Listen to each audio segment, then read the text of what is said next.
Good evening, everyone. Looks like we have some guests tonight. Thank you for coming. We're going to be calling the meeting to order today for February 25th. The time is 6:04 PM. As a reminder to all our guests tonight, if you'd like to speak before the commission, please complete a blue speaker request form and give it to the clerk prior to the item. They're in the back on the shelf. So we'll start off with the roll call. Stephanie? Commissioner Cirillo? Here. Commissioner Fitch? Here. Commissioner Varela? Here. Vice Chair Gracia? Here. Chair Dinko? Here. Thank you. We have the Pledge of Allegiance, which will be led by Commissioner Cirillo. Please stand.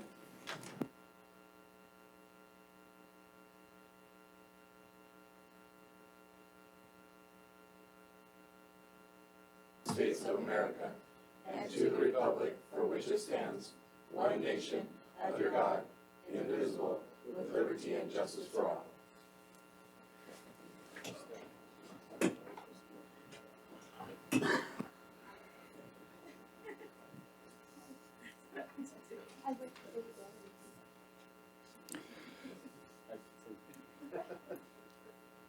Our first item is item 4 under presentations and announcements. And we'll start with the monthly fire department update provided by Chief, who's providing? Tovar. Okay. I saw both of you back there, so I wasn't sure. Good afternoon.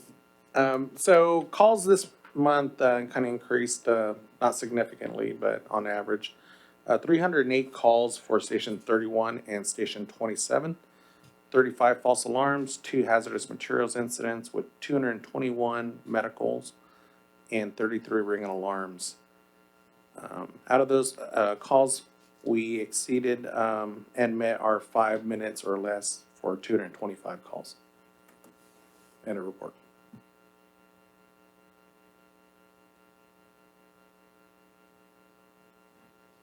Thank you. Next up, we have the monthly police department update provided by Sergeant Gutierrez. Good evening, Commissioners. For the month of January, calls for service, we had 1,979, which was an 8% decrease from the previous month. Total traffic collisions, we had 78, which was 11% decrease from the previous month. Out of those traffic collisions, we had 21 that were involving injuries, which was a 12% decrease. Non-injury traffic collisions, we had 57, which was a 10% decrease from the previous month. Total citations, we had 457, which was a 34% increase from the previous month.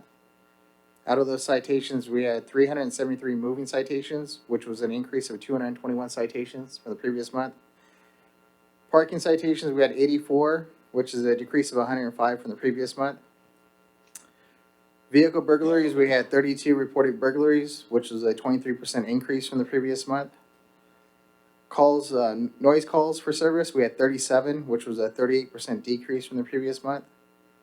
And mail thefts, we had 4 reported, which was a 66% decrease from the previous month.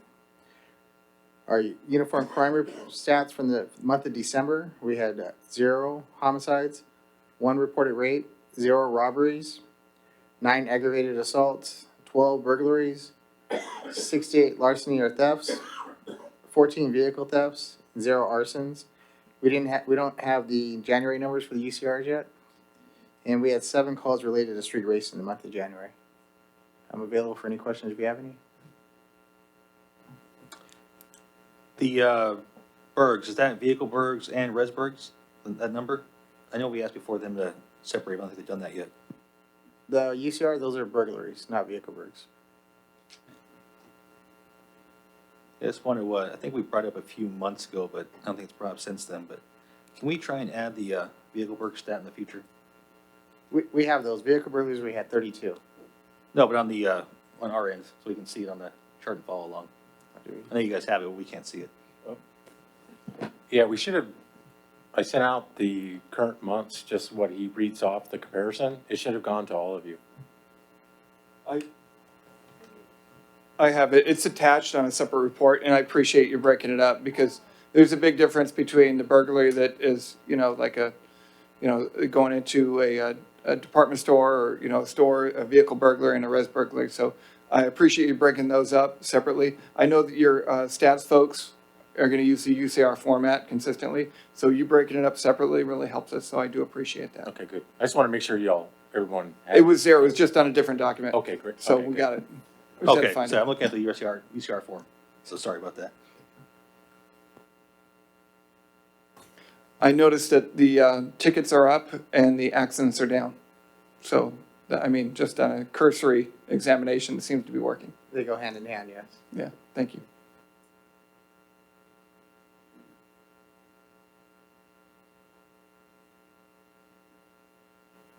I have one question. I see a big drop on the parking violations. Are we talking about like street sweeper stuff or is it just everything? We don't keep the street sweeping sites. The city has their own street sweeper that goes around and sites that. These are sites that mostly through our community service officers. And the month of December or January, we had one that was on vacation for a couple weeks and that kind of led to the drop. That makes sense. Yeah, most of them are like handicap violations in parking lots, past registrations, in parking lots, that type of stuff. Awesome. Thank you very much. And I do like this new form you made, so thanks for doing that.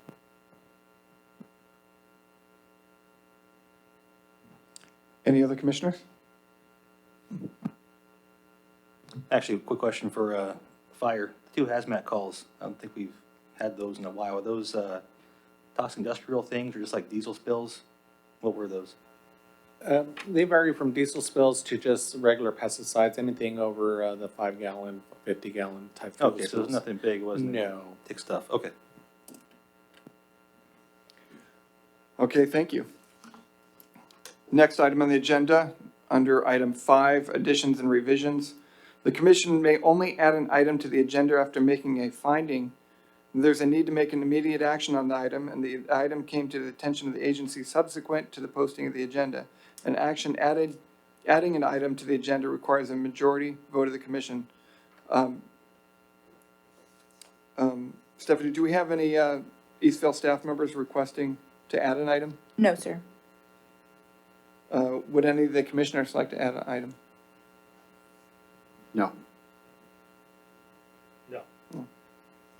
No. Is this a new section in our form? Has it always been there? We made it all the pattern along with our other agendas. So this has been here a couple of agendas now. Okay, I just didn't remember it. Thank you. All right, moving right along. No additional items to the agenda tonight. We're on to the consent calendar. All matters of the consent calendar are considered routine and are to be approved with one motion unless a commissioner, staff member, or a member of the public requests separate action on a specific item. Has any staff member requested to pull an item tonight? No, sir. Any member of the public requested to pull? No, sir. Would any of the commissioners like to pull any of the items on the consent calendar? Okay, if we can get a motion and a second to accept the consent calendar? I'll motion to accept it. I'll second. Commissioner Cirillo? Aye. Commissioner Fitch? Aye. Commissioner Varela? Aye. Vice Chair Gracia? Aye. Chair Dinko? Aye. Motion passes 5-0.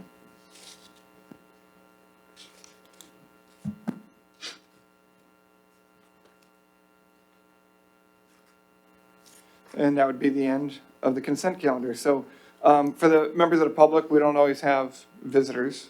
I appreciate everybody coming out. But the items on the consent calendar are, we have 6 different items, which include Public Safety Commission minutes. That's one of the items. Communication summary, Eastville Connection, our communication piece, our Public Works Department update, our Planning Department update, and our crime stats. Those are all things that the commissioners get sent to us, and we have the opportunity to discuss it or talk about it. We've accepted all those reports into the minutes tonight without it needing additional comments, just for keeping everybody up. So that is the end of the consent calendar, and we're going to, let's see here. Yes? Oh, in the last meeting? And it shows. Okay, and that was for our last meeting? Yes. So, on our minutes, we have one correction, if we can get to that real quick. On the minutes posted from our last meeting, we had in attendance Joe Ward as a commissioner, and we'll need to make that correction. Okay, I'll go ahead and make that correction. It's just grammatical, so I'll go ahead Yeah. and make that Just change. switch it out with Herbert. Correct. All right, thank you. Thank you. Good catch.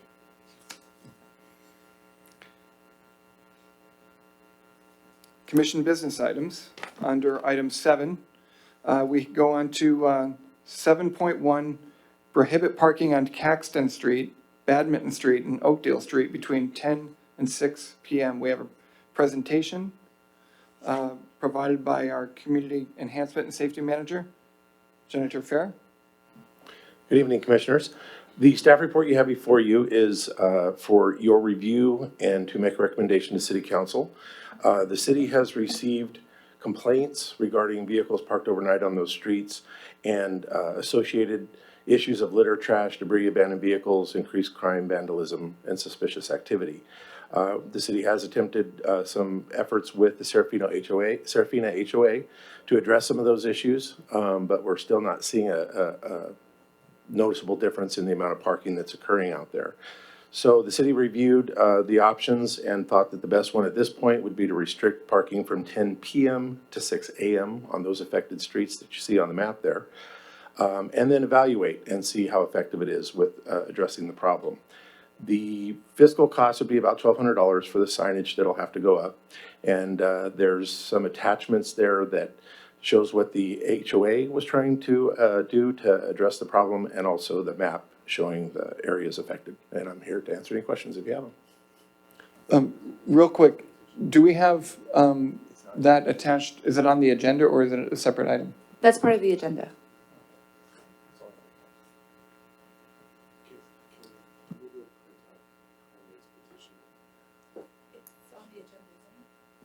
I didn't see it. I have one on my desk. Okay. Should I discuss it?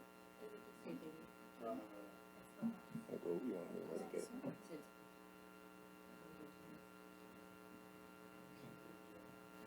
Page 88 on our agenda, 87. 87? Okay.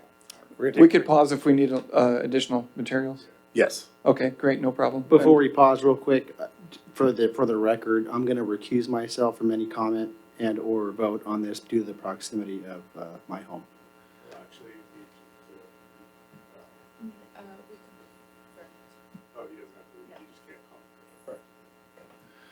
I'll be right back.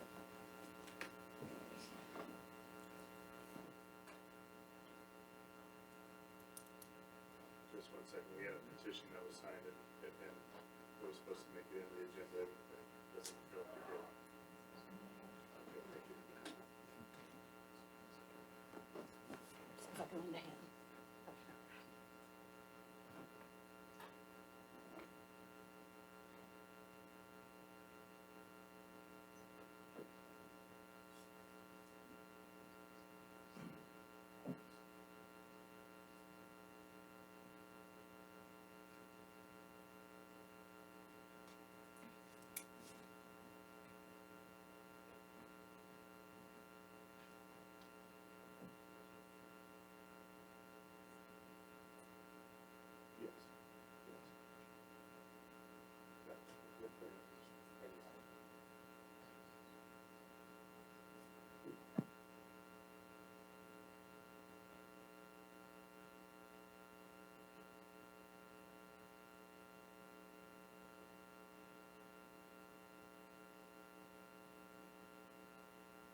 just for the record, the petition is from residents that live along that area.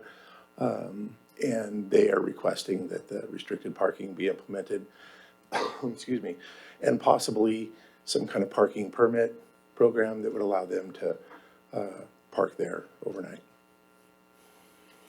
Can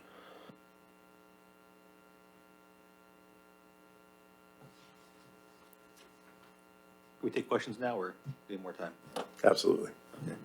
The, that cost, Do we do the public first or Yeah. us? Yes, we do have a couple public comment cards. We'll do the public first and stay in order. So if we want to take the public comment cards, as I was breezing through this, maybe we can ask them to speak. Yes, so we have Julie Montalongo, and she is speaking with donated time, so she'll get 6 minutes.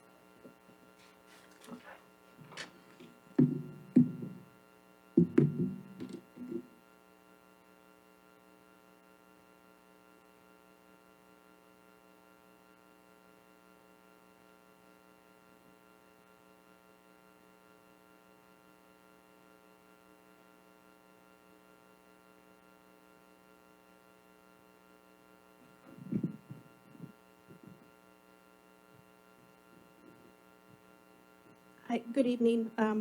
I'd like to start with reading, oh, I'm sorry, my name is Julie Montalongo, and I live at 12533 Black Horse Street, which is not shown on this map, but it's at the southern part of this neighborhood. So I'd like to start with reading a little bit from the website of the City of Menlo Park. History and purpose of the ordinance. Since being enacted in 1963, Menlo Park's overnight parking ordinance has been upheld by the courts, survived several majority votes of city residents, and has been actively enforced since its inception. The benefits of the ordinance to city residents and businesses are many. A cleaner and better looking city, better distribution of cars parked overnight in areas with higher population density, easier access to structures and street during nighttime emergencies. Issuing permits assures that vehicles belong to residents and their guests. Less overnight crime by reducing suspect and possible victim vehicles. Parking enforcement officers' presence deters potential criminals from committing property crimes. Streets are free of parking congestion. The city's ability to provide street cleaning and maintenance is unobstructed. Suspicious, stolen, abandoned, and disabled vehicles are easily checked, identified, and removed. And lastly, residents are able to easily identify vehicles that are unfamiliar to the neighborhood. So this is why we want this no parking, overnight parking to be enacted in our neighborhood.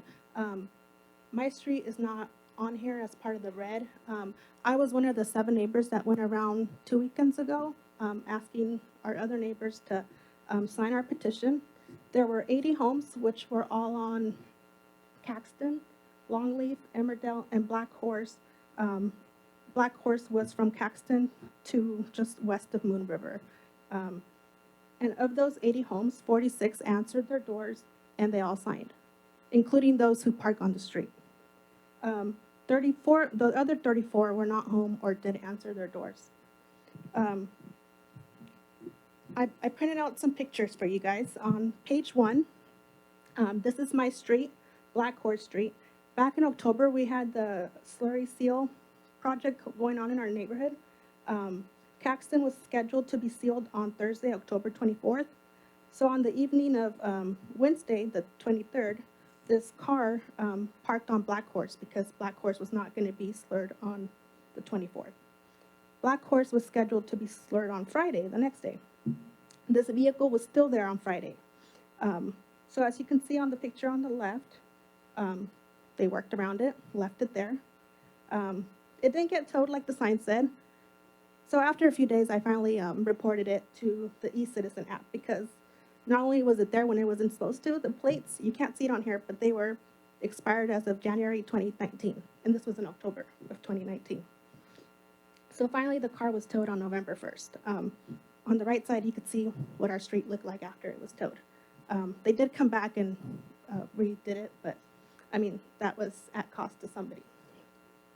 On page 2, after we started doing our petition, my husband and I went for a walk with our dogs, and you can see this picture is the same place. There's broken glass on the street. And this was on Sunday, February 16th.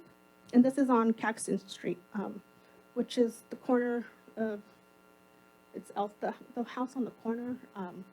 It's right in front of there. On page 3, this is the same day.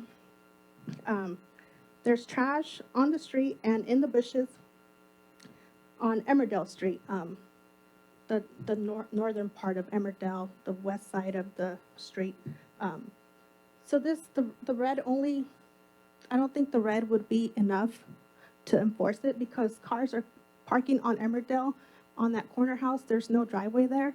And every weekend there's different pieces of trash. And it's not little pieces. You can see from the pictures, it's big trash. There's beer bottles in the bushes, cigarette packs. I don't know what else there's in there. I mean, I'm sure the neighbor that lives there knows. And then last weekend on Saturday, I was driving by, and again, there's more trash in that same location on Emmerdale. And I put the address there in case you guys want to look it up on the map. So when we asked for the signatures, we went around the whole neighborhood because if you just put the no parking on the part that's up on the board right now, people are going to park further down. My neighbor Elsa, she lives on Caxton, and she's seen people, they park their car, and then they get picked up by another car, and then they go back to Serafina Townhomes. So that little section is not gonna work for us. We need the whole neighborhood enforced. And I believe that is it. I hope I didn't forget anything. No, thank you. I appreciate you providing the pictures. That helps. I see that you have trash. The slurry seal is really disappointing. I'd be really aggravated and frustrated if that happened on my street. So I can completely relate. Even if they came back and fixed it, it shouldn't be occurring, especially when it's not even a resident on your streets. And I was over in your neighborhood today looking at your streets, and I could see, and this is in the middle of the day, clearly not the highest period in which you're going to get parking, and I saw a lot of cars that didn't look like they belonged, especially on the entrance area to your neighborhood. So I can appreciate your concern and frustration with dealing with this. But, hopefully we can work toward a resolution to help the families. We just have to make sure that, we do strike far enough. Because, if they're going to be so bold as to park into your neighborhood and have somebody drive them in, I'm sure just a few more houses may not be enough. So we want to balance not inconveniencing the homeowners, because now they can't park in the street unless we have the exception or if they have it flagged. And sometimes errors will occur, but yet we want to keep those streets clear for the people who bought homes there. So Thank I you. appreciate you making the comment. Thank you.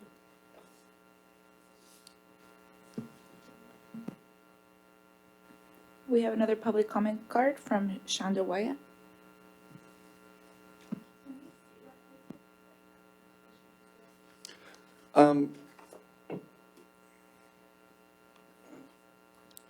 For the record, some of the photos that were provided to the commissioners is a picture of a vehicle that was slurry sealed around, that was left there during the slurry seal process. And how do we know that that is from Serafina?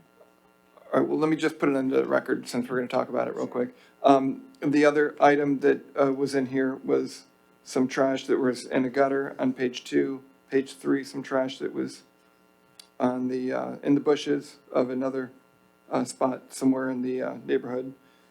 And another picture on the last photo is taken, it depicts on Emmerdale depicting some trash. And there are, I think, 4 pages total.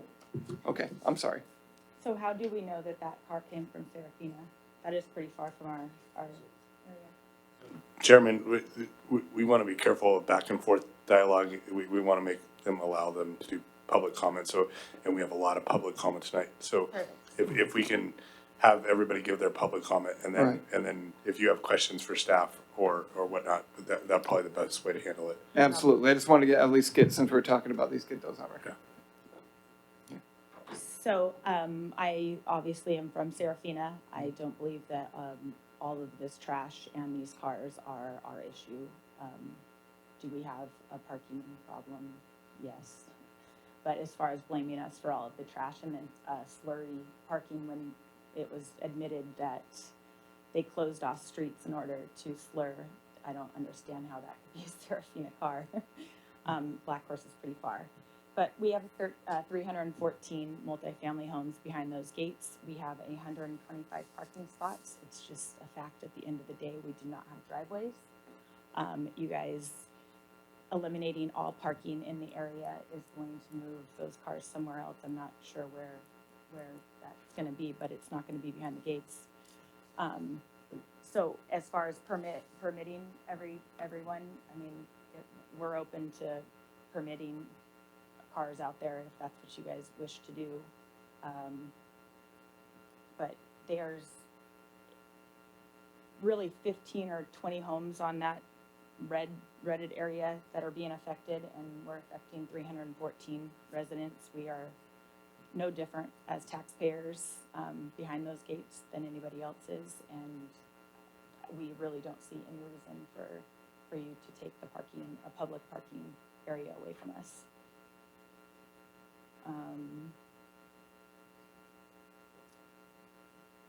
That's really all I got. Anything else, you guys?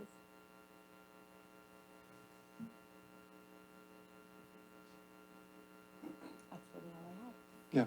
Yeah, I'm sorry, I didn't catch your name. Shanda Wyatt, Wyatt. Are you a resident or you're with Serafina? Like, are you I am a coming? board member and I'm a resident. Okay. I see. So, just for clarification, since you're here, you had, you said 314 units? Mm-hmm. And then 825 parking spaces, is that including? 125. Oh, 125, I see. Not including garages, I see, okay.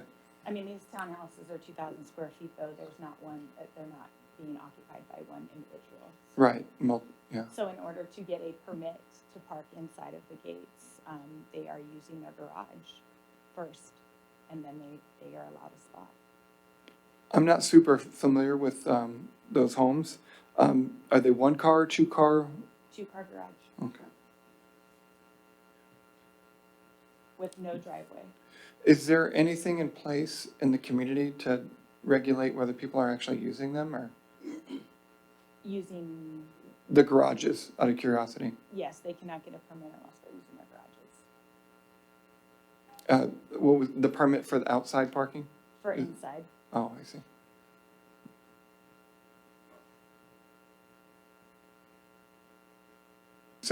So do you have, so you're aware that there's a lot of overflow from the Serafinas?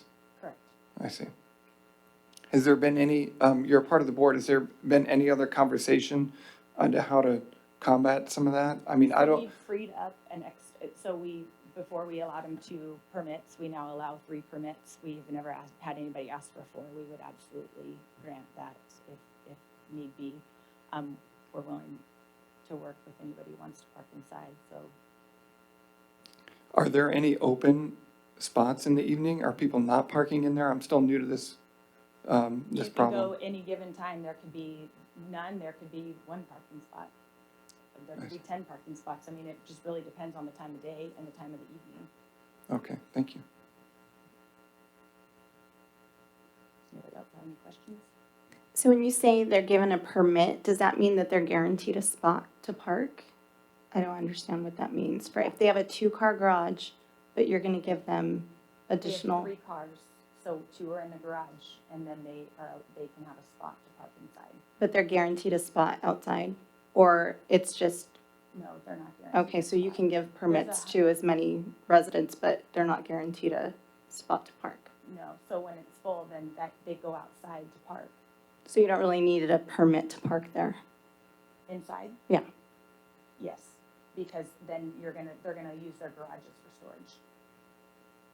For as somebody else that visits, they need a permit as well? Yes, they're safe listed on the permit, yes. Okay. And visitors are allowed to park inside With a permit? Yes, safe listed for the evening. Okay. 10 days, yeah. Is assigned spots to permits viable? No, we have 125 spots and 314 residents. It's really not. So I have been there. I'm one of almost an original owner, and something had to be put in place due to the amount of people that we had.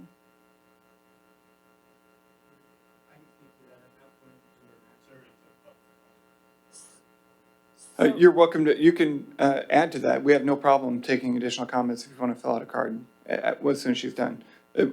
We want you to have an opportunity to speak, absolutely.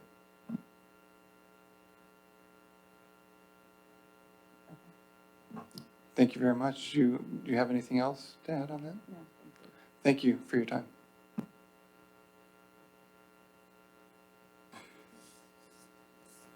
Now we open for council discussion. Correct. Does anybody here want to take the lead on it yet? Or I can start. All right, so for the council discussion, I'll say that I went out today and I kind of led to that a moment ago, and I did see a lot of overflow parking. That was midday.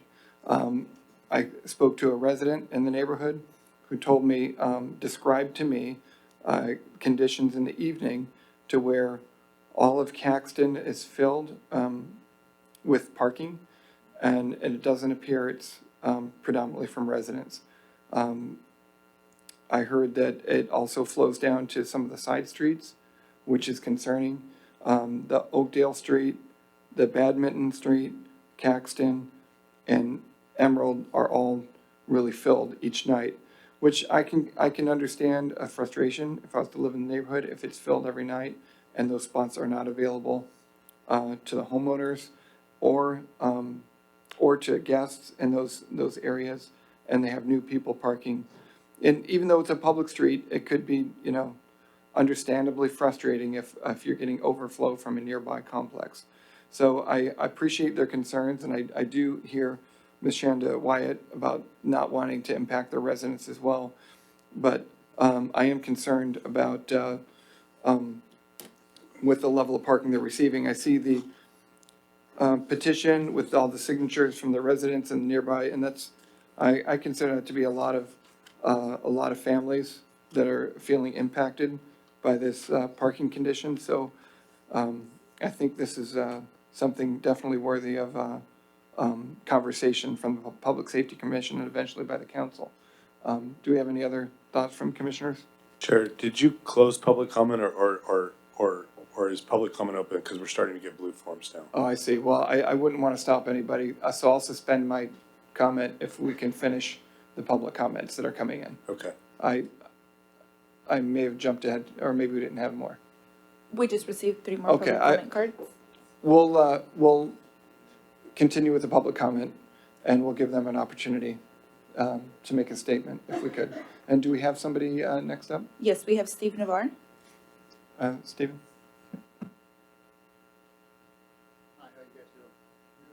I'm a resident of Serafina. I've lived there about 3 years. I don't even park out here in the red. But my concern is I understand the homeowners where they're coming from, owning multiple homes at different times, wanting to be able to park in front of my house.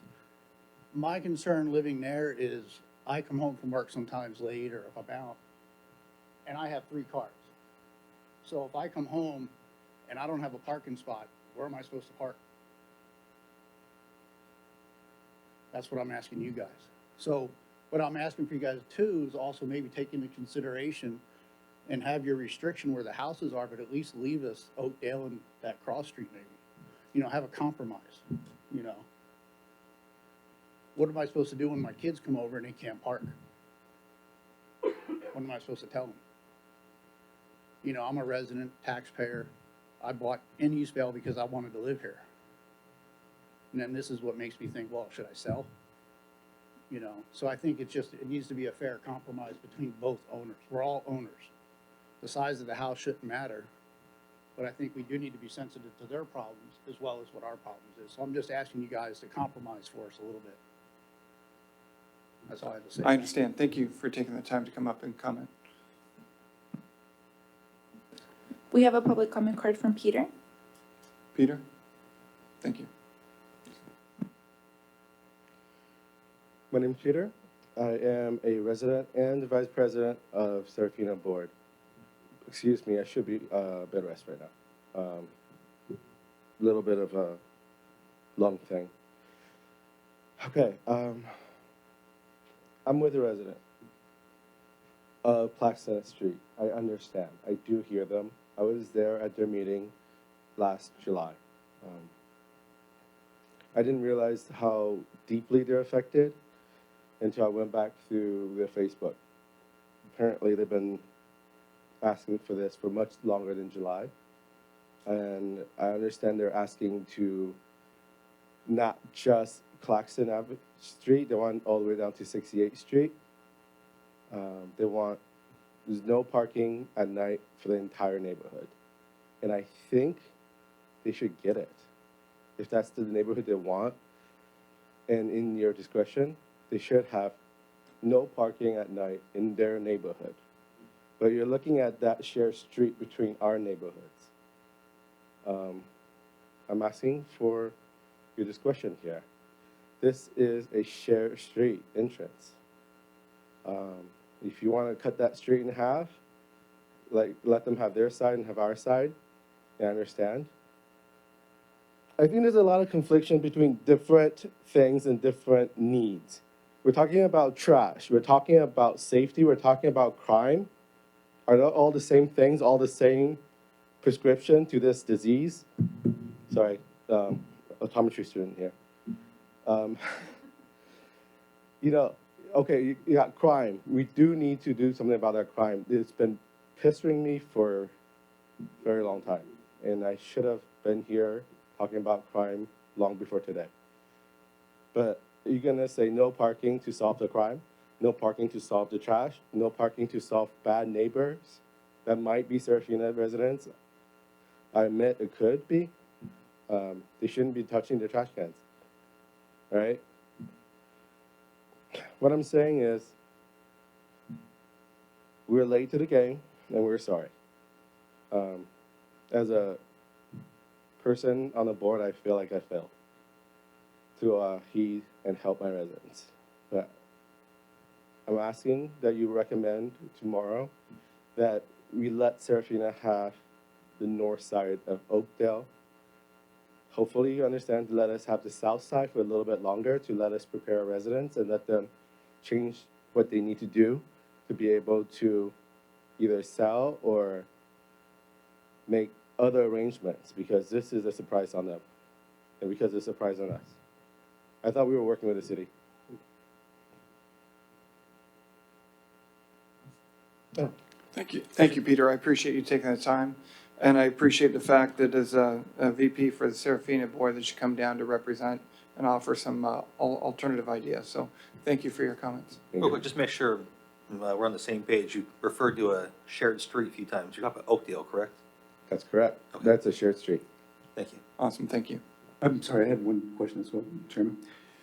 Peter, as Vice President, with the amount of slots that are passed out for permitted parking outside of the garage, do you have some accountability to those cars? Are any of them like abandoned? The registration fees have expired? Anything like motorhomes that are just staying in place for a long period of time that can be moved? I can tell you there are no motorhomes. We have no non-moving cars. They get towed. We're on top of that. Every car that's permitted has to have registration inside the community, including the 2 that's registered inside the garage. Very good. Thank you. Thank you very much, Peter. We have Diane. Diane, welcome. Thank you. I'm Diane Bensek, resident at 12564 Cipriano. I'm also on the board as well. We have looked at our parking permits, policies and procedures. We did revise those about June, July. We did have to send that out to council for review, homeowner review, implementation. Finally, we had it approved, we implemented, back out to the homeowners. There's certain procedures you have to go through on an HOA. So that was implemented. We've done our best to get as many cars inside as we possibly can, but again, it's fluctuating. You know, you could come through and there'll be 10 spots. The next time you come through, there could be 20. So it's different lifestyles. Also, the community is growing. So we have a lot of families that had small children. They're up and grown now and they're driving. So there's different factors. We met last night at a board meeting and we have some additional items we'd like to try to get more vehicles in. So we're going to be reevaluating the red curbs to see if there's any additional parking. Are they truly red curbs, or did somebody just paint them red because they don't want someone to park there? The oversized parking, we do have a area for oversized parking. It's 24 hours. So we're thinking of implementing maybe a reservation, and that might allow a few more vehicles to park there when oversized parking is not occupying it. And then the city had recommended a vigilant system. It's a license plate reader with the integrated technology for law enforcement. So we're excited about that. And then we're also hiring a third party to compile data for us to figure out truly how many spots are open from 10 to 6. So that, and then, let's see.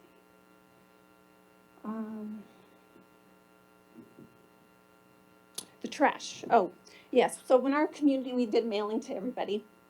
We mentioned the list of items that they had mentioned to us during the neighborhood watch. And not right now. Yeah. Okay. Anyways, so when the community heard about that, we had volunteers that actually go out and pick up trash in their neighborhood. And that's been going on from June, July through today. We've also enforced, we had our parking enforcement patrol their community as well at random times between 10 and 6. And we have community people or people in our community that also volunteer to drive through their neighborhood in their own cars to keep an eye out for them. So it's a little disheartening to hear the comments that they make on their Facebook page that, you know, I won't repeat them, but, you know, that they're going to take things into their own hands and they don't want to talk too much about it because they don't want to be able to be taken to court. Right, we don't want that, of course. I appreciate your time, Diane, Yeah, and thank you. coming out and talking to us about it and trying to work on the problems at Serafina, so thank you very much. We have Victoria.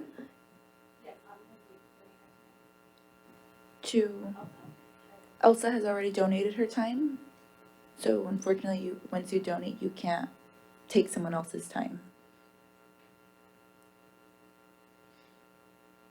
Well, can Diane donate, can that have been her time, and then Elsa has an opportunity to speak? Can we do that? I don't know. Since Elsa already donated her time over,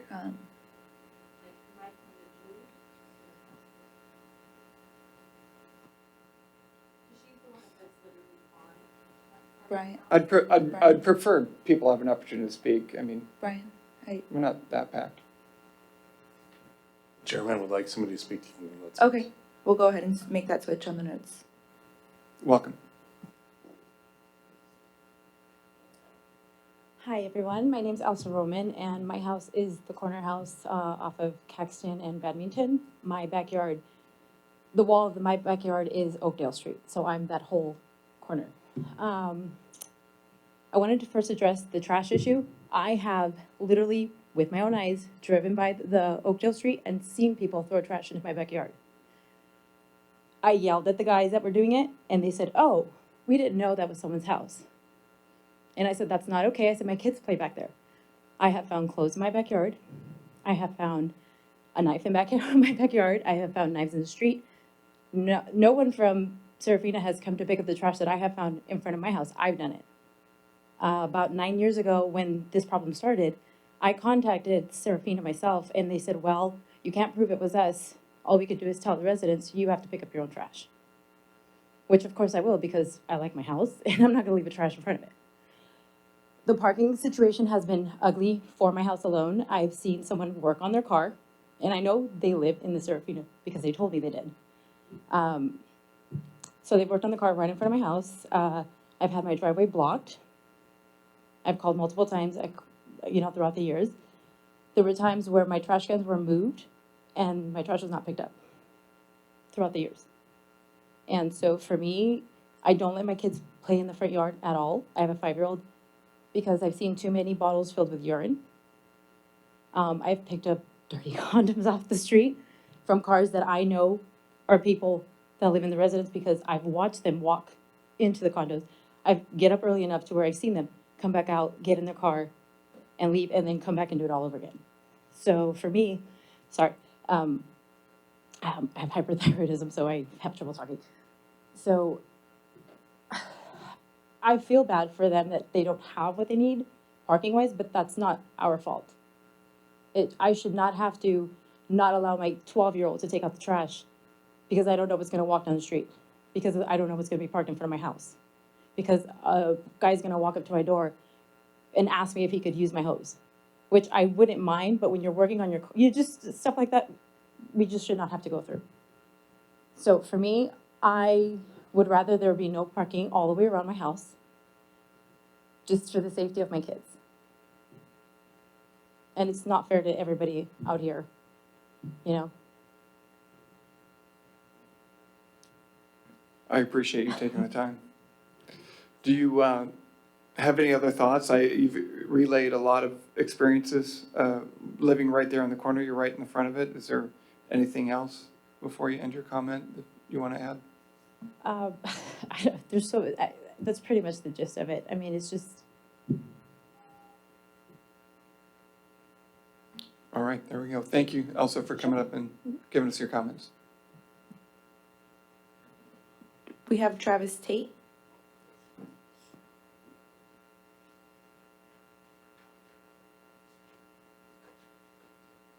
How's it going? My name is Travis Tate. I'm a resident of Serafina. Eastvale was started in 2010. You guys have done a great job with your city, and it's a great place to live. Serafina was built before that, these homes. Serafina went in, and this went in. I think you're dealing with a community planning issue. You have a multifamily home next to single-family dwellings. Serafina was developed by developers that did minimum parking spots. They met the minimum requirements of the city. Same with the homes. So I think for you to take away a public street, nobody's winning at that. And I think you're penalizing, multifamily homes offer a cost-effective place for families to live in a great area. So I think by closing down a public street to stop safety or trash or those other things, I think you're just kicking the can down the road, literally. If the crime is the issue, then you've got 317 head of households paying taxes as opposed to 15 to 80 taxpayers. So the money's there for the city to ramp up to cover those costs. And given the nature of Serafina, where you're in the homes, where you're this close to the freeway, if you get off the 15 freeway and you come in, if you turn left on Limonite, the first street to go in there is Oakdale. So most of these problems that you're having, it's not from the Serafina residents. It's from people getting off the freeway. And the first place to stop on a closed street is that one. So I don't think that the assessment is correct. And I think if you are going to limit the parking, I think that your community development needs to really think about where you put your multifamily homes with your single family dwellings, because you're always going to have this where you have a dense population next to a not dense population. So I think if you guys choose to restrict the parking, I don't think you're being fair to the original residents of Eastvale. Thank you, Travis. I appreciate your comments. You had some very good comments in there. I have a question for him. Travis, do you want to answer a question? Earlier, you wanted to speak on assigned parking spots. Yeah, so so basically Serafina is a multi-family development, right? So if you start assigning those to actual residents, it becomes an asset of the home and it becomes a deeded piece of real estate. So given the conditions of your approval for your community and your economic development of your structure, you either have a parking spot that got deeded into the property or you have one that is multifamily use. Thank you. I didn't know that about those spots. Stephanie, do we have any more comments? We have one more card from Michael O'Connor. Welcome, Michael. Thank you. Originally, I wasn't going to speak on this issue, but I decided I wanted to give some historical perspective on it. I'm a 15-year resident of Eastvale, and the one and only house that I almost bought was actually on Longleaf Court, the very southern house there. Diversified Pacific had a grand opening in 2008. 2 people showed, and that's when they understood that there was a problem happening. I actually did not want that particular location because Serafina had been built prior to the development to the south. And what I looked at was on Caxton all the way down to where Moon River kind of becomes Caxton, and they were going to put that model house over there. Unfortunately, everything kind of changed, but you know, my perspective on it is that Oakdale Street has had traffic and parking on it ever since it was built and prior to when the community to the south was built. So the parking is not really a very new issue. I understand that it is an inconvenience for the people that are in the single family homes, but it also is something that maybe should have been part of the purchasing decision to some degree. Now, that said, I do like the idea of trying to keep, let's say, the Serafina parking in Serafina, and Oakdale and a little bit of Badminton was there when Serafina was built. It was kind of part of it. Everything to the south is kind of single-family residence land.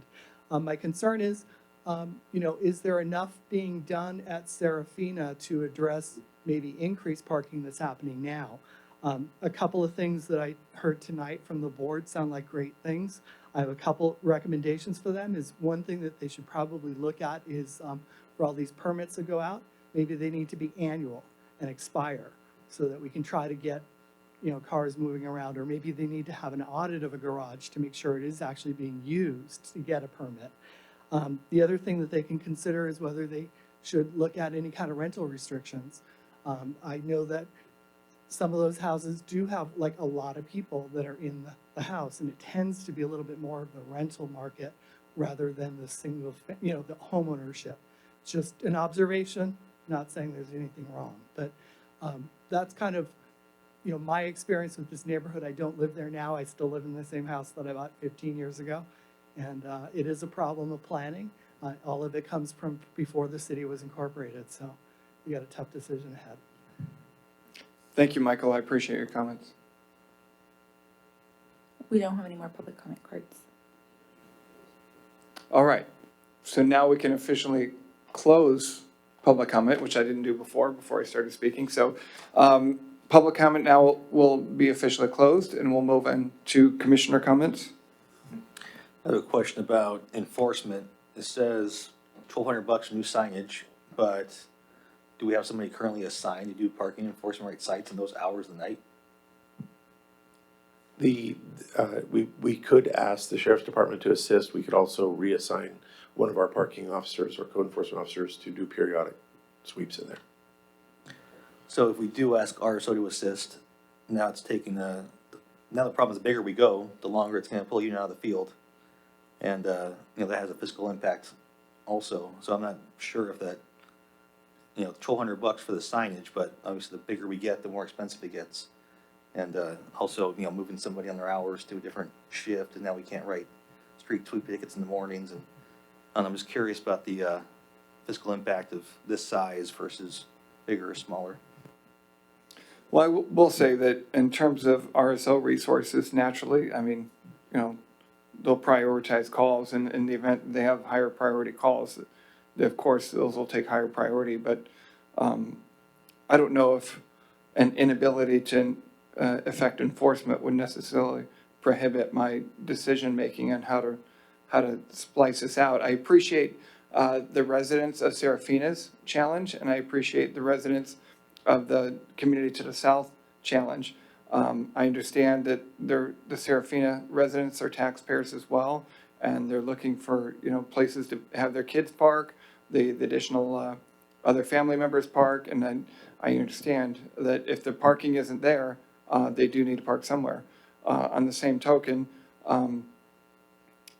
the community to having new people park in front of your house every single night and not just on occasion, could be a challenge, not having your trash cans picked up. I would probably, not be excited with those circumstances either. So, I can definitely appreciate both sets of residents, and I wouldn't say that I would, I value one set of opinions over another, but I think that trying to find some type of happy medium to help both sets is important.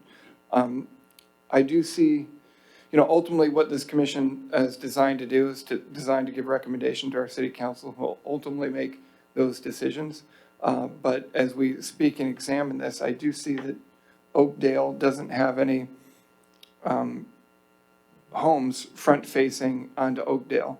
So I do appreciate, I believe it was, let me see, I think it was Peter's comments that possibly considering that, leaving that open as a part of any recommendation I would be a part of. But I feel very compelled to really closely examine the idea of adding no parking on times through Caxton Street, I mean, almost from end to end, as well as Emmerdale. I mean, if it's every night and we're having that big of an issue, I could understand filling up the entire community with parking. If the community wasn't there at all, I guess we wouldn't have that location to park. And I do appreciate Travis's comments about I'm creating personalized parking just for those residents, but when we're speaking of the volumes that we're getting every night, then I think that is taxing to the neighborhood as well. Do we have any other comments from our commissioners? Kind of running on.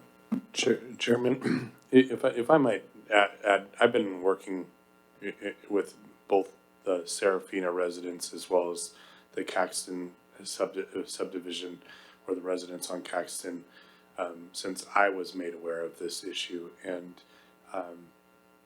last June, we had a neighborhood watch meeting on Jaime Martinez's front yard driveway. I think there was probably 40, 50 people there.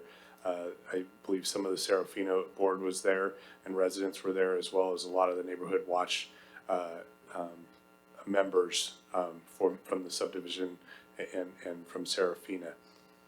And there was we had our set team out there listening to the conversation. We have done special operation set enforcement in this neighborhood and made a number of contacts with individuals. We want to be crystal clear from the city's perspective. We aren't judging anybody's character based on which home they live in. What we do have is a challenge that is creating a crime of opportunity in our city. And we are spending a lot of resources from our law enforcement and getting a lot of calls and complaints regarding crime and garbage cans not being picked up and trash and code enforcement violations and cars being fixed in front of people's house because they can't be worked on somewhere else. So we understand the challenges of, as families grow, more cars come into their family. We also need a community to, Serafina has a gate to prevent Caxton residents from going in there, but Caxton residents don't have a gate preventing Serafina residents from going in to their neighborhood, right?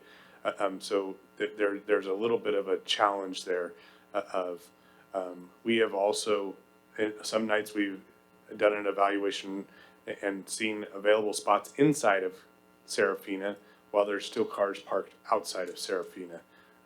And for whatever reason, maybe they have multiple cars and the extra cars just stay out there, or they don't have they've already gone beyond their 10 safe visits that they allow, whatever, or they have a work vehicle that doesn't fit in the parking, or they're selling cars. There's there's a number of different things that are out there.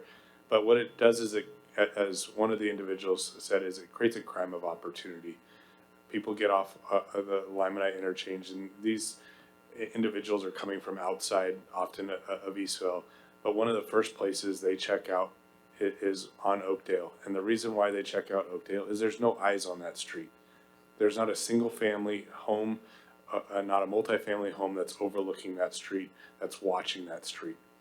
And so while they have patrols that go through there, even with the patrols, we're still having cars broken into, we're still having cars stolen, we're still having activity that is requiring response from our deputies. And as some residents have been dealing with this since they moved in, and one of them mentioned 9 years, you know, it's not a matter of who comes first and who comes second. It's a matter of we have a challenge that individuals aren't working with each other to resolve this. So we gave the Serafina HOA, we didn't want to step in as a city and be and provide the solution. We asked Serafina to be part of the solution. And we said, is there a way you can help us? And last June and July, or July and August, or in that time frame, they changed some of their policies to allow more parking permits inside. They have done garage audits to make sure that people aren't using their garages for storage, but actually what it was designed for is one of your parking spaces. And I believe them when they say they have done that. And they say about 3% of the homes aren't using their cars for parking to the degree that they could. It's probably a little bit higher than that, but that is a number. And at the 6 months, we gave them until November to see if we could have some performance results changes. We haven't really seen a significant change in behavior of cars moving into the Serafina community. There are some nights when there's parking spots still available in Serafina, and yet cars still parked outside of Serafina for whatever reason. And we've had residents come in and say it's because at 10 o'clock, if you don't have a permit, you need to move out of Serafina, and so they just don't come in Serafina, right? And that's really where it's been. Since Thanksgiving timeframe, I've been reaching out to Serafina for an update on the progress and the performance. We were scheduled to do a walkabout a couple weeks ago, or two weeks ago or something, and that meeting was canceled due to weather and wind. And at that time, the residents of Caxton shared a petition and said, we've had enough. We need the city to step in because the change isn't happening. The behaviors aren't changing. Whether it's residents of Serafina, they're guests of Serafina, visitors to the area, whatever is happening, we are seeing an excess amount of litter, trash, debris. In June or July, we encouraged Serafina to maybe consider even ALPR cameras so that we could record what's coming in and out. And so when criminal activity is coming into our community, it at least can ping our deputies, or we know that they're in the area. We've encouraged them to do video cameras or surveillance to help put eyes on Oakdale. None of those behaviors, or none of those solutions have been implemented to date yet. And while it's a much more expensive thing, there is a way to stack cars in density, and that's done in other communities as well. It's more expensive, but you can start using your space wisely to get cars in there. And I'm not saying that that's the solution or we're requiring that, but if you're seeing that your residents in your community need more parking spaces, we need everybody to be part of the solution. And I want to say I appreciate the Serafina HOA board, and we had a meeting last night with them because they wanted to learn more about what we were proposing here. We did invite them when the agendas were out to come to both tonight and tomorrow night at the city council. One of the reasons why we started with this amount rather than going out all the way down to 68th is we could chase this parking situation all over town. And we need to kind of figure out, is this going to be enough to change the behavior without impacting more people in the subdivision. We could take this all the way down to 68th, we could take it across Hamner, we could chase this problem all over. But if we can start to make it less convenient to create crimes of opportunity in our community, because what happens is when these outside the area, because we don't have any criminals inside Eastville that live in Eastville, but they all come from outside of Eastville because all of our residents are upstanding residents.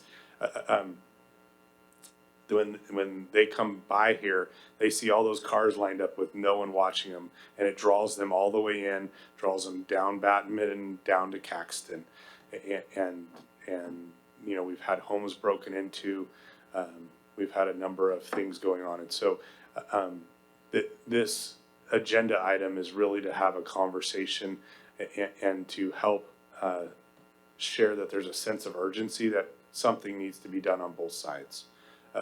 You know, the extent of the parking restrictions, it's a lot easier to expand parking restrictions than to retract it. So we wanted to implement this for a 30-day period and evaluate it. Is this sufficient? Does this help Serafina's residents address their parking inside and changing some more policies or whatnot? Or does it not? Does it just move it farther down, or does it move it across Hamner? Where is it moving it? Does it move it up to Walgreens? You know, and Walgreens and McDonald's parking lots aren't happy with it, right? We don't know where it's going to go, but we don't want to anticipate where it's going to go. It might go back into Serafina, and there might be some solutions with red curb. There might be some vacant parking spaces where somebody is dating somebody for more than 10 days and they need an extra parking space in Serafina. So we're looking at, and I just wanted to share some of that backstory with you. I appreciate that because I didn't know where we're at on the city side, and I really, you know, I think one of the points of, you know, there's an entry into Serafina, but for residents only is, I think, a fair distinction. There could be open slots there, but maybe not necessarily accessible to all guests or neighboring communities, but the neighboring communities are clearly wide open to others. You know, I've lived in all different types of places, whether it be an apartment or townhome or single family or in others' homes. And so I also know what to expect in each of those places. And we do have, you know, planning and design issue at Serafina. But I don't think it should necessarily completely be carried on the backs of the neighboring community either. So I appreciate the city continuing to work with Serafina, but I think it's fair for the city to consider some no overnight parking in some of those neighboring streets.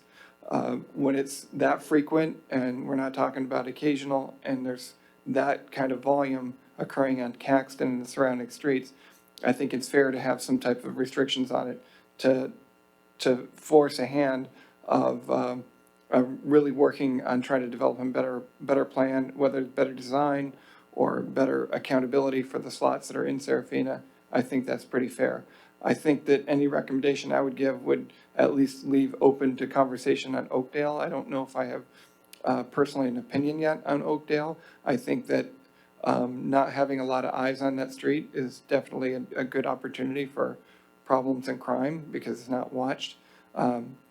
But definitely in the streets in the community south of Serafina, on Caxton, Longleaf, Emmerdale, I think that's certainly warrants examining a overnight parking restriction. Now, I see the city's recommendation was pretty short. Driving it today, stopping as early as Longleaf is barely even a few steps. It's pretty short. I mean, ultimately, if the council decides they want to limit it there, I understand is a preliminary, but I don't know if it would make much difference. It's barely 2 houses away from the entry street, which is Badminton. So I'm open to like even examining a little bit farther down as the local single family homes proposal suggested. Do we have any other comments from commissioners? I do have a question on this front page of the survey. It mentions additional permits now for the no parking area. Was that discussed at the, those meetings as part of being viable or not discussed at all? Is that something you're considering? This petition was just given to us in the last 2 weeks. One of the challenges is we can't make an assessment if of how it changes behaviors or criminal activity if there's still people parking out there. And so if there's still, if this is a known location where criminals come, we need to change the behavior and the targets for them. So that was one of the concerns we had. The other concern, and I'm not sure that it is a real concern, but it's the ability to use these permits in however way that you want to use it, and when people move out and come in and whatnot. So, you know, when it was originally all the way down to 68th Street, I mean, that'd be 160 car permits parking in there if somebody wanted to park on the street. That's a lot. And so if the issue is cars parking in there, you know, if we still allow cars to park in there, you know, what message are we sending? So, but that was for the residents that lived on Caxton, saying we might need initial parking permits. And I also hear that, you know, you might have somebody staying overnight or something like that, and need an extra parking space for cars. And so we hear that concern. We just wanted to do a 30-day try on this to see where does the dust settle once we do 30 days. And if we need to go another 6 homes, or we need to go all the way down to 68th, or we need to jump across Hamner, you know, or whatnot, or if we leave Oakdale open for parking, you know, that's for the commission and the council to decide. We are trying to do something in between, where if people on Caxton needed an extra parking space, they could just go over to Emmerdale or down farther on Caxton and park in front of their neighbor's house, and they're still part of that neighborhood. So, you know, they're not too far away, but, you know, there's a couple different solutions there. I agree. I think we can't enforce it, then it's not gonna do any good. So I think adding stuff like permits in the beginning or going too gigantic wouldn't be an effective experiment. And the question earlier is, it's gonna be available on priority of calls for deputies. If the deputies are available to respond to a call that there's cars parked out there, then they're gonna be able to go over there. If they're on a priority 1, 2, or 3 crime in our city, this is not gonna be a priority 1 or 2 crime, at least. And I don't even think this qualifies as a 3.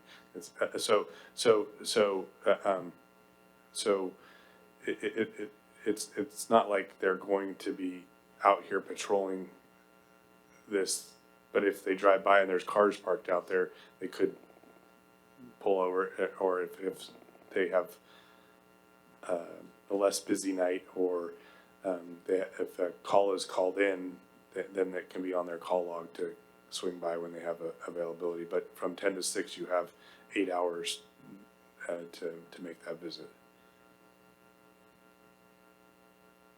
Well, we're talking about a 30-day trial program Well, it would be 30 days, and we'd come back. for evaluation. For evaluation. So the program would be Per- installed. Yeah, it would be installed. And then we'd reevaluate success. Or, Yeah, and just so people recognize,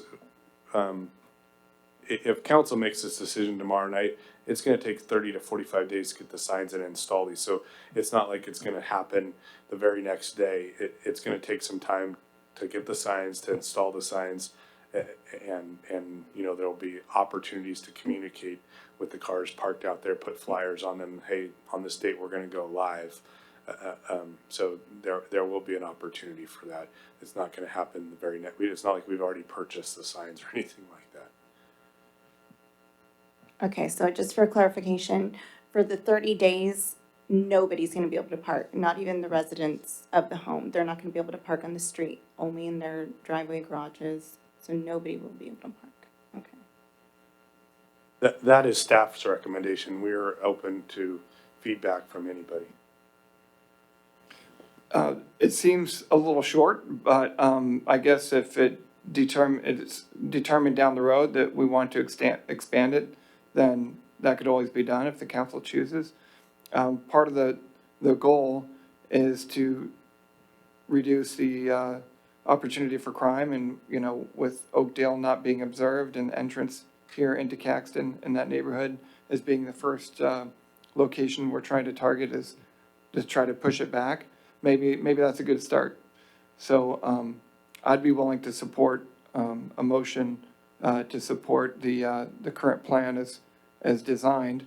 But I'll be honest, although it may not be a part of the motion, I'd be open to even expanding it at a future time if we look like we're having success.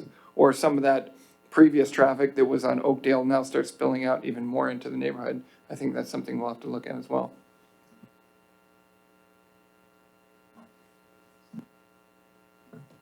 I do like earlier Johnny's idea about temporarily adjusting somebody code enforcement to actually go out there and hit there on a regular basis to report back to us. And that way it's someone who's there every night as opposed to patrol deputy who maybe doesn't work that area, you know, during those hours every single day. And then that we can get hard enforcement and get this, actually get a viable data back after 30 days. Well, I'd be willing to make a motion. My motion would be to support the plan as presented to recommend to the council a no overnight parking between the hours listed of, I think it was 10 and 6 a.m. on Oakdale, Badminton, and a portion of Caxton Street. That'd give us an opportunity to evaluate the success of and the overall impact of making that without expanding it too quickly, too fast. I think that I appreciate the residents of Serafina's issue and the neighboring community south. So I kind of split up my motion, but my motion would be support staff's proposition for no overnight parking in the designated spots. I was gonna second. And no vote is required. This is just we're receiving feedback, so no motion's required. So no recommendation needed, just receiving it. We're just taking in the notes, and then at tomorrow's meeting, council. They make the decision, of course. If but- they would like to make a recommendation, they can make a recommendation. Yeah, it's just a recommendation for To council approve as is. to support Towards our current plan on the table. I'm also in favor of doing the evaluation to see how they do in the 30 days. I'm really curious to see what kind of ideas now that Serafina can come up with, since you're now going to be looking at some issues with parking without that Oakdale Street. So I'm interested to see, you know, what comes back to the table after the 30 days. So we can go ahead and we'll take the first from Chair Dinko and the second from Commissioner Fitch, and then we can do a vote.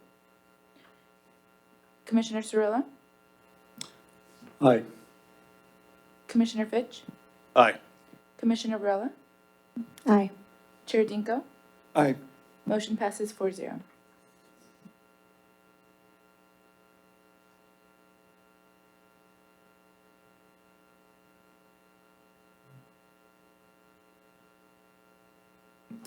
And I just want to say thank you to everybody that came out to be heard on that issue. We are going to be moving to other items, but we do value everybody's input on this. And hopefully, as we monitor this in the future, we'll be able to continue to talk and problem solve this issues because it impacts both sides of that Oakdale. So thank you, everybody, for coming out. Of course, you're welcome to stay. But I wanted to say thank you before everybody left.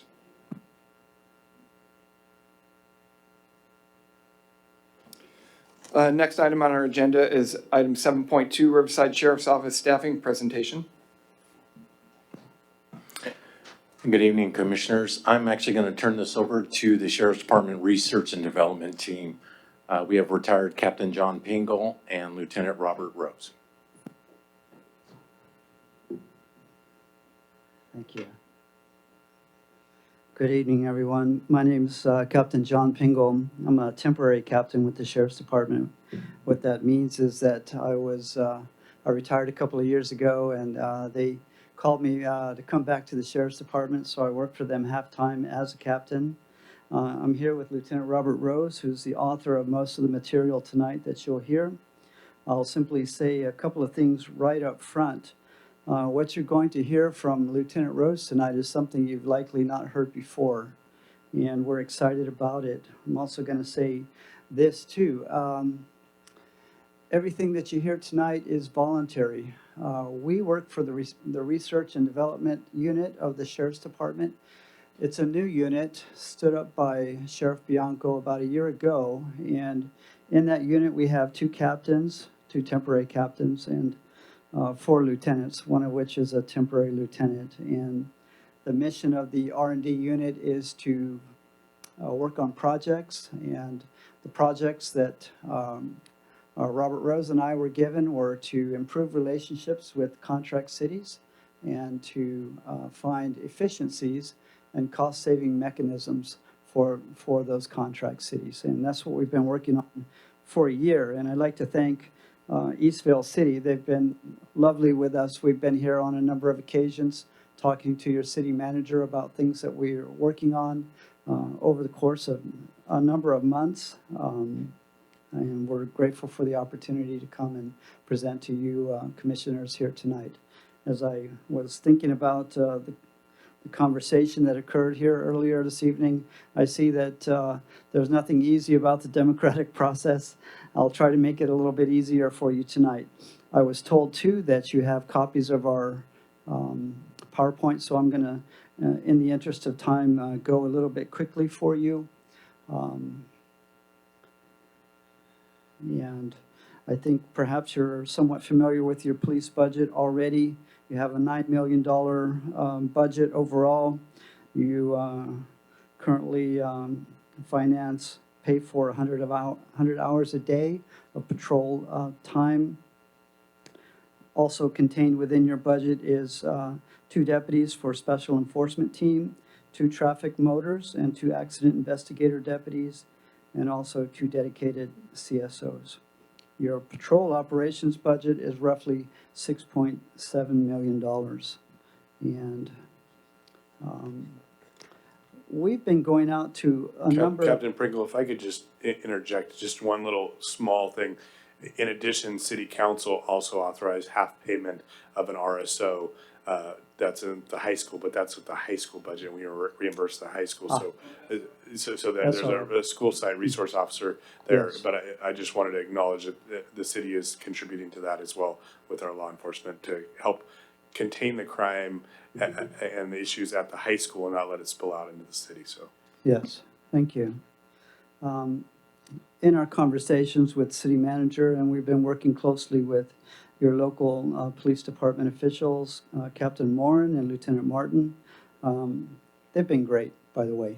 And we've been going out to a number of different cities. We're tasked with interacting with all our contract cities, and there's 17 currently within Riverside County. We're getting to know all of them.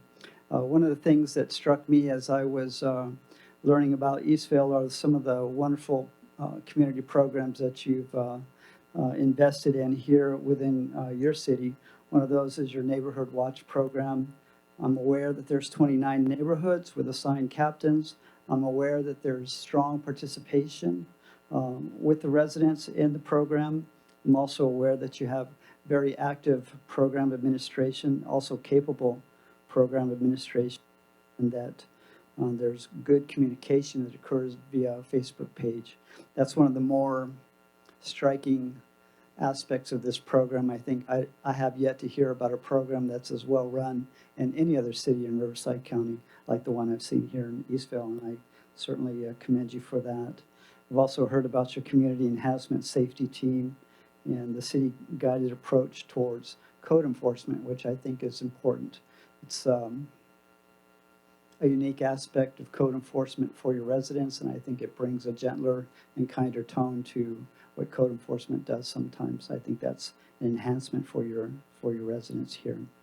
So those are some of the things that we've talked about with your city manager. Please understand that we're going to talk about tonight potential staffing opportunities or recommendations, none of which have been decided on yet with your local police officials. We're going to go back to them later and sit down and hammer out what they feel is best for your city. And together we'll come back to your city and make recommendations of what we think is best. But again, these recommendations are only that. They're voluntary in nature. They're designed to save you money, but only if you want to save money. They're designed to bring about a more tailored approach to a police department that you might be interested in having. But it's certainly something that you folks can look at. And if you're not interested, you move in a direction that you want to move in or in a way that you feel more comfortable with.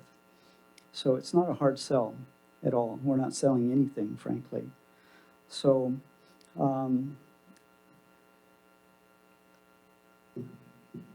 over the years, and I was a captain for the Sheriff's Department for 9 years, and so typically what's happened over the years is that a captain will come to a city manager or a lieutenant will come to a city manager, and they've utilized what we call a population-based model for staffing. And the conversation typically goes something like this. Well, the Department of Finance numbers have come out. It's early May, and we see that Eastvale's gone up 3,000 or 4,000 residents in the past year. And so we feel that because of the population increase, we think that we need more sworn officers to handle the load in your community. And so we utilize this one sworn officer per 1,000 model that a lot of different agencies have used. There's problems with that because it's hard to defend that model. Say Eastvale has the same population as Lake Elsinore. Your demographics are different from those of Lake Elsinore. The nature of the crimes are different than those of Lake Elsinore. Say that Eastvale, let's just say that Eastvale has the same population that Moreno Valley has, which is of course not true. But if they were the same, would you need the same number of officers in Eastvale as Moreno Valley? Likely not, because of the differences in the types of radio calls. So the population-based model doesn't address those kinds of issues. If a captain comes and says, well, because your population's grown, we need more officers, the city manager says, well, I have a professional in front of me that says I need more sworn. More officers eventually are added if the budget will allow for that. What we're going to show you tonight is a different kind of staffing model. Robert Rose will talk about it. It's an ICMA recommended model, tested model, inspired model, I should say, where it's based entirely on the workload of your city. It takes into account what's actually happening in your city. It's based on the numbers of radio calls for service in your city, and the numbers that are derived from the staffing are exact to what your city is actually doing. It is driven by what's actually happening in your city, and so every city is different. It takes into account the types of radio calls that you have as well. So the workload-based model is driven by data. It's not driven by a captain's desire to increase his staffing, not that there would be those, but it's not driven by any other factors other than here's the work, here's what we have on paper, we can show exactly what's happened here, and here are the numbers that come from that, and then have a conversation about that. It's easily defended, and it takes all conjecture, all emotion out of the equation. It's a science-based model. So with that, I'd like to introduce Robert Rose. He's going to talk about his work with this formula and workload-based staffing model. Good evening. Good evening, welcome. Thank you. So there's three basic variables that speak to cost savings or efficiencies. First is staffing, which is what I'm going to focus on tonight. The two others are the number of calls for service that we actually respond to, and then the other one is time spent on calls for service. I'll briefly comment on 2 and 3. So we have a lot of cities in the county, or a few cities in the county that are substantially structurally understaffed. They don't have enough deputies, they need more. However, they also don't have the budget to increase that staffing. So for those cities, one of the options they have is to not respond to certain calls, false alarms, traffic collisions with no injuries, things like that. For the cities that want to have full service, then they can nix that option. Number 3 is a function of technology. We're working on an entirely new dispatch and CAD system that should be up within about a year. With that, that will actually reduce our time on call. And I'll talk about time on call in a moment on another slide. When you reduce that, you actually free up time for the deputies to spend more time being proactive. But again, I'm going to focus primarily on variable 1, staffing. So it is the most significant variable for cost savings and efficiencies. One of the issues we have right now is across all of our contract cities, our community service officers are handling about 6% of the calls on average. They're actually capable of handling 25% of the calls. For Eastville, there's no patrol CSO. So the number of CSOs that are, the number of calls on this slide, you look at the yellow column, in Eastville, they're just under 5% of the calls, and that's primarily traffic collisions that they're handling. And actually in Eastville, they're capable of handling 19% of the calls. So suggestion is to ramp up some CSO staffing to handle those, to free up the deputies to be more proactive. And you'll notice Temecula's kind of an outlier. Based on their call types, they can handle 53% of those calls. So definitely a position of advantage for them, but again, not necessarily want to diminish that staffing, but it is an outlier. So the 2013 ICMA study, they studied 62 law enforcement agencies across the United States, and they're looking for ways to base staffing on workload. And the 4 primary takeaways from that study. One is the 60% rule. Once a deputy spends 60% of their shift handling calls for service, they no longer have any time for proactivity. They call that the saturation point. Takeaway number 2, across these agencies, it took about 48 minutes from the time they were dispatched to the time they cleared the call to handle that call. So that's drive time and time on scene. One comment for our current data system is we cannot get you actual time on scene. So on a formula I'm going to show you in a second, we just stuck with the 48 minutes. What happens in our current data system is that the Excel system puts the date and time in the same cell. So we can't separate that out. So for now, we're basically going to do that 48-minute average. For our new system, it'll allow us to get the actual numbers. Another takeaway is deputies need time to be proactive, to enforce a law, and to engage with the community. And the final takeaway is that about 40% of a shift is needed for administrative tasks, briefing, report writing, evidence submission, things of that nature. So Sorry, sir, before you move on, Yeah. just to frame this, the ICMA study. So what's ICMA, and then where was this done at? Was this done in California, nationally, urban, rural? So ICMA is the International City County Management Association, and the study was across the United States, so several states. I don't know the particular states at the moment, but it's across the U.S. Thank you. So based on these ideas, I actually developed a mathematical formula to determine minimum staffing. So minimum staffing based on workload. And so what you have is that daily minimum staffing is a function of how many calls for service are generated in your city per year. You divide that by the average time to handle each call, which is 48 minutes. I'm sorry, multiply that.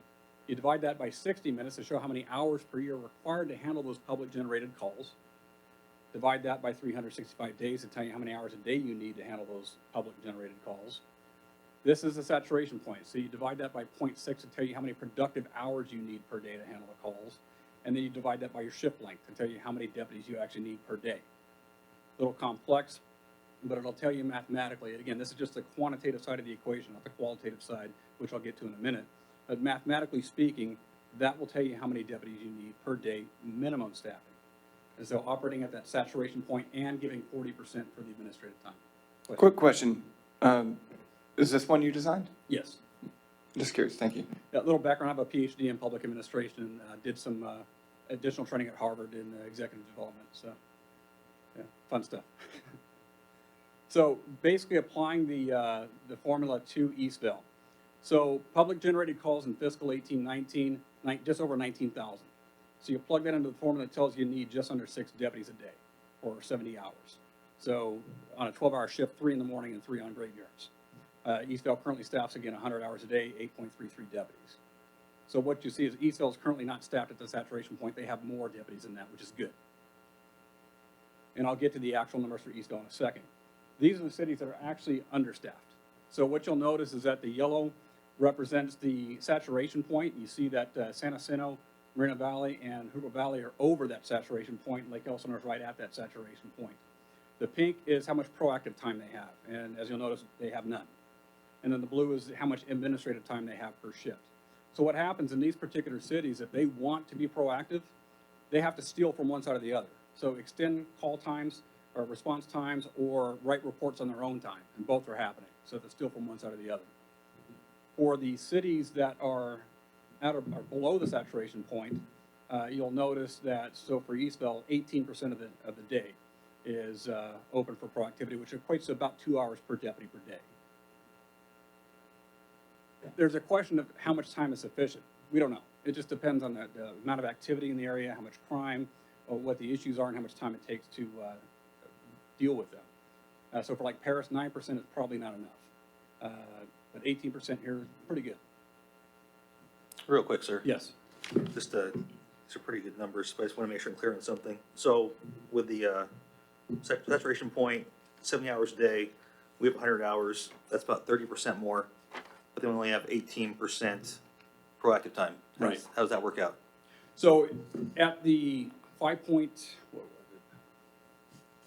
it? So the 5.83 is the saturation point. That's the minimum staffing based on how many calls are generated. So at the saturation point, providing no proactive time, you'd need 6 deputies a day. So but because you're staffed at 8.33 a day, you have 18% proactive time. So you're above that saturation point. And just to be clear, this is our 100 hours of patrol. We still have traffic set and other deputies that are in our city throughout the day. So just, we have more than 8.33 deputies. This is just Yeah, for these are patrol. Yes. Right, got it. No, I'm following. So this is based on calls for service for just 1 year, or? Right, fiscal 18-19, that was generated by the public. So it doesn't include any traffic citations or on-site arrests if the deputies pull their own file numbers. But we have no way to anticipate how, next year's gonna be or the year after. You can look at trends and identify variables that might tell you if you have a lot more people moving in, if you have certain businesses that might generate an additional activity. So there's things that you can look at to try and anticipate and project that, but you can go with a 5-year trend or what have you. But this is just an example of what this reveals for us. Okay, so remember I had mentioned earlier that CSOs are handling about 6% of the calls across the board. They could be handling on average 25%. So what I've done here is taken and just redistributed the workload based on what CSOs are handling versus what they can handle. So Eastville actual deployment, again, deputies are handling 95% of the calls, CSOs are handling 5% of the calls. And there's your staffing numbers there, and notice again the ratio, 18% proactive time under the current scheme.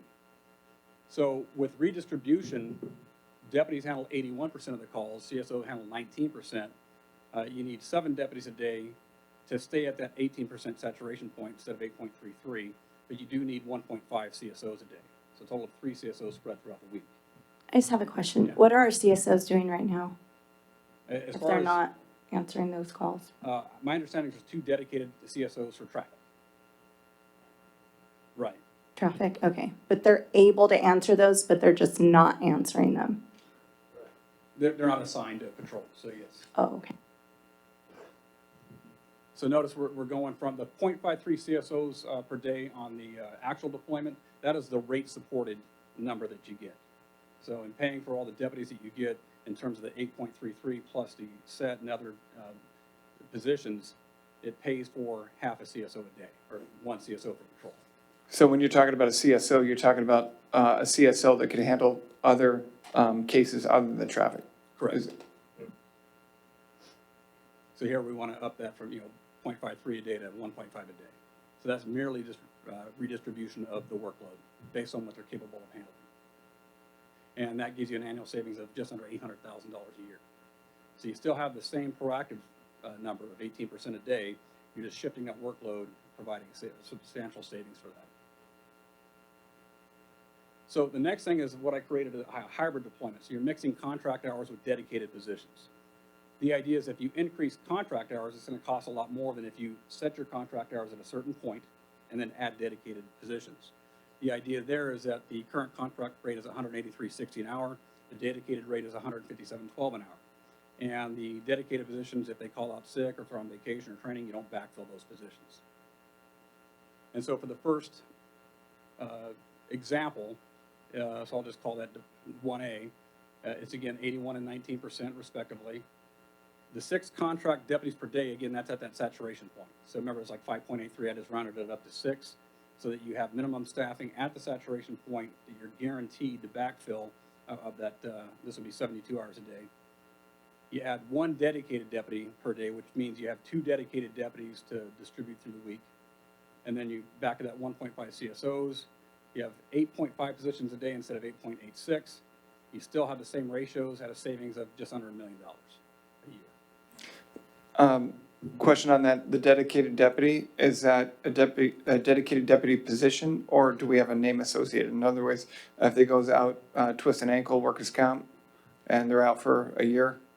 Right, what we're looking at now is trying to mitigate any of the long-term leaves of absence. So the idea is that we're looking at maybe a 30-day turnaround, 30 or 60 days. So if you have one of those dedicated positions, it would be a particular deputy, and they go out on long-term, we would replace them. Other counties in the Southern California have clause where someone's out, 30 or 60 days and they're Okay, that helps clarify that understanding for me. I appreciate that. Right. And the idea that the city would want to, if they went with this hybrid model or any hybrid model, when you're picking your dedicated, you want to find the folks that are there most of the time. So not abusing sick leave, obviously. And we have several of those that are actually very, very good with sick leave. And in fact, across the board, we have low sick leave, which is good. So this is, go ahead. In the past, with the dedicated deputies, have you cities doing this so far? Are those typically like the special enforcement guys or traffic guys? Right, motors, special enforcement, assigned traffic people. So, I mean, if they're injured, I remember in Grupo Valley, we had a motor that was out for, I think, several months, and they replaced him because it was going on and on. So during that time, because they were dedicated, they didn't backfill that. This kind of goes outside this model, but the ability to pick these guys, is there issue with the union or anything else to be able to pick our own people? That would go through your local police department folks, and you'd have a conversation back and forth with what you want and what we're able to supply for you and make a choice that way. So now go through the board and let the service. Thank you. I'm sorry, I didn't mean to interrupt. I just wanted clarification on yeah. that. Thank you. Sure. And so the 1B, again, the same starting points of 81 and 19%, 6 contract deputies, 4-year minimum staffing. Let's say you added 2 dedicated deputies a day, so 4 dedicated deputies total, again, with the 1.5 CSOs a day. Now you're going from 8.86 positions to 9.5. Now you have 23% proactive time instead of 18%, and still a savings of over $300,000 a year. Please understand one thing too, that while we understand that we're talking about saving money, we also recognize that these are just different examples and they don't apply to the unique factors of your city.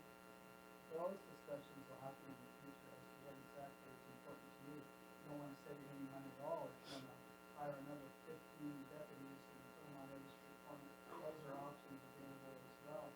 But what we're trying to do is provide options that allow you as a city to pick what you feel most comfortable with.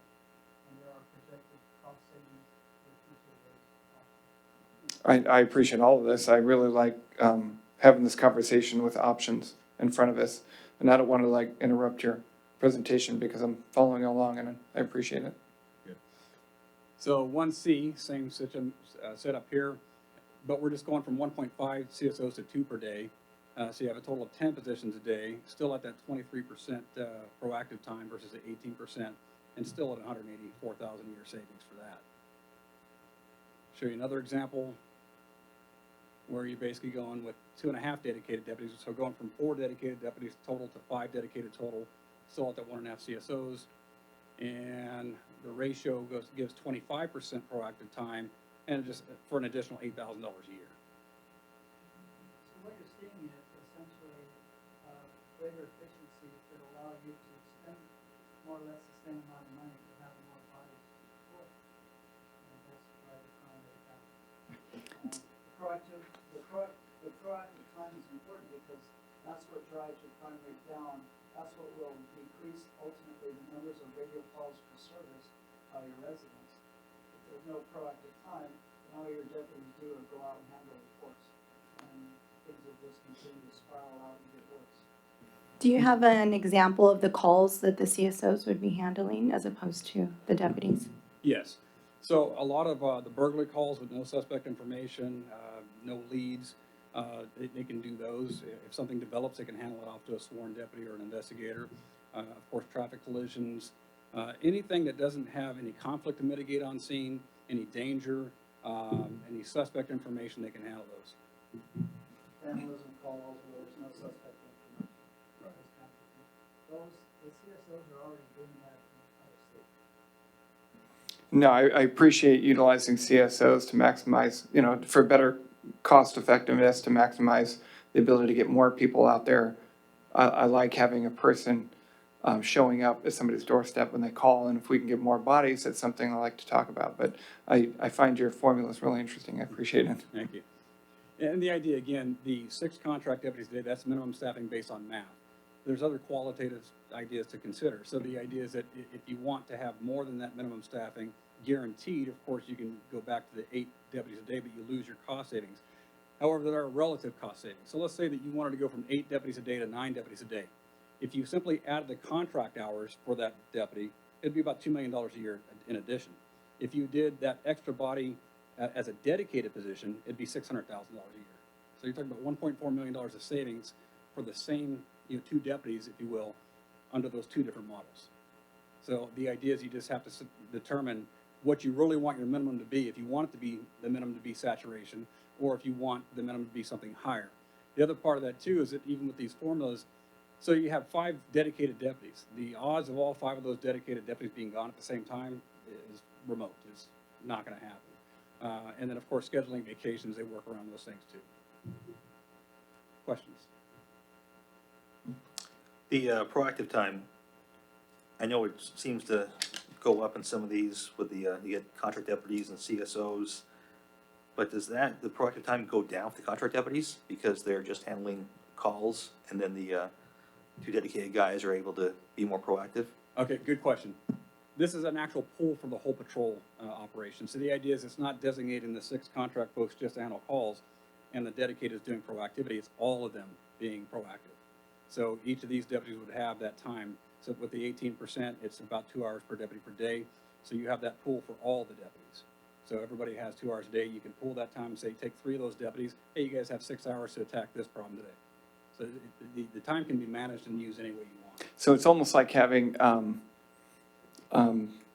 appearance insurance, the difference for cost savings. So do we want to like get a little, do we want to absolutely have this is our contract number and bite the cost, or do we want to, take the risk of any time out? But I am always interested in maximizing use of CSOs, especially for past calls, taking up a deputy for, 30, 40, 45 minutes, sometimes having to give a little bit extra service depending on the resident that's, needing assistance.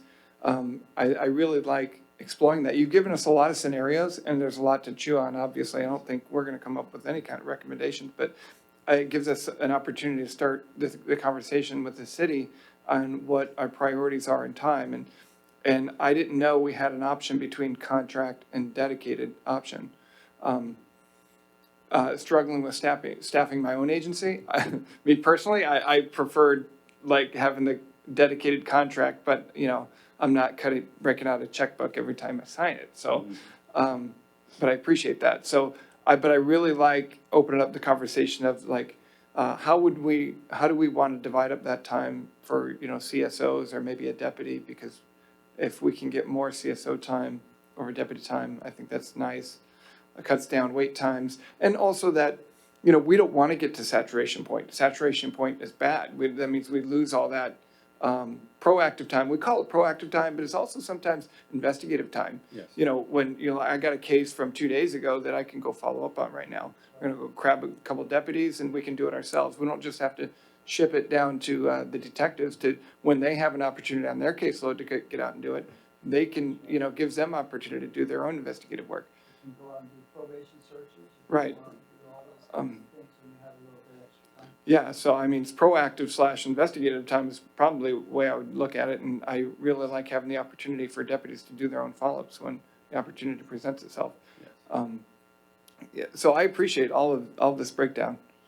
So we're here just to let you know that we're here and trying to put this together with your good folks that are serving you currently. And we hope to come back with some real recommendations, some nuts and bolts numbers that they feel good about, that we feel good about, and then we'll want to see how you folks feel about it. Ultimately, what we hope to have happen is that it may not be so important for Eastvale, but I can tell you that for some cities, it is very important to have these options where they can sit down and if your captain or your lieutenant comes to you and says, here, you've got this option, this option, this option, this option, and let's have a conversation about it. And it's all based on data-driven numbers that are unique and specific to your city, then it's reliable and it allows the city to sit down and start asking those hard questions. Well, what kind of police department do we want to have here in our city? What represents our interests and our priorities best? And so we're interested in providing those options for cities, and that goes for you folks as well. Now, the deployment of the CSOs, are they in the overnight hours as well, or just specifically day watch? A lot of the cities are basically staffed until about 3 o'clock in the morning. Some go 24 hours. It just, depends on when all the activity is. So. Okay. Yeah. Because I would like, something I would like to see is the proactivity time in the overnight hours. Obviously, crooks are to be capering at night, so, and I think that's a big problem here, we all know. Yes. So, I just want to know if there's flexibility with that as well. Absolutely. We have all kinds of flexibility with deployment. I'm sorry. Depends on how your lieutenant, your captain, and conversations with you folks want to make it work. Right. Surely the CSO program, I think is just outstanding. It just supports our deputies here. Are they armed at all? No. Okay, so there are risks working them in those late hours then. There are, but we've been doing it for many, many years. CSO position's been operating for decades. Thank you. You mentioned in the beginning about cutting down on a new dispatch system to cut down on call times. These the admin numbers, 40%, seems, it's high, but it's pretty consistent. So is there something as you're looking at to, I don't know, a new evidence system or, a new report writing system to reduce that too, to increase proactive time? Absolutely. That's the new computer system that we're currently working on in our unit. There's 2 other folks that are doing that. And so the idea right now is that our system's very antiquated. So the deputies have to fill out every form individually. So your face page, your additional other pages, everything is manual. So there's nothing that automates anything right now. So it's extremely time consuming and there's a lot of forms. The new system's gonna auto-populate that. It'll reduce all that duplication. We're also looking at a hybrid model which would allow folks that are waiting for a deputy to respond to actually go into the system and start filling out that information to auto-populate the forms as well. So the technology has come a long way and we're gonna get there within, like I said, about the next year. Excellent, I appreciate that. Chairman, you mentioned something about difference between dedicated staff and contract staff. We currently have 100 hours of contract staff in Eastvale. We also have dedicated deputies in our city. So our 2 dedicated set, as well as our 2 motor officers, those are dedicated employees. And so we pay for them differently. One is assuming like a 1,600 hour a year model, and one is a 1,700 year, and I'm a little off on that. 1,780 and 2,000. So, and I need to pay attention a little bit better. I'm sorry. 1,780 and 2,000. I'll remember that now. And so, as you alluded to, a dedicated, when they're on vacation, they're not backfilled. But a contract, we're paying for contract hours. So if they're on vacation, those hours are covered while they're on vacation. That's the difference between 1,780 and 2,000 that we're paying for. Right, and it makes sense it's a little bit, I think it's a little bit easier for us to accept a dedicated model for traffic, well, not traffic, but motor specifically, and set. I mean, we always want them.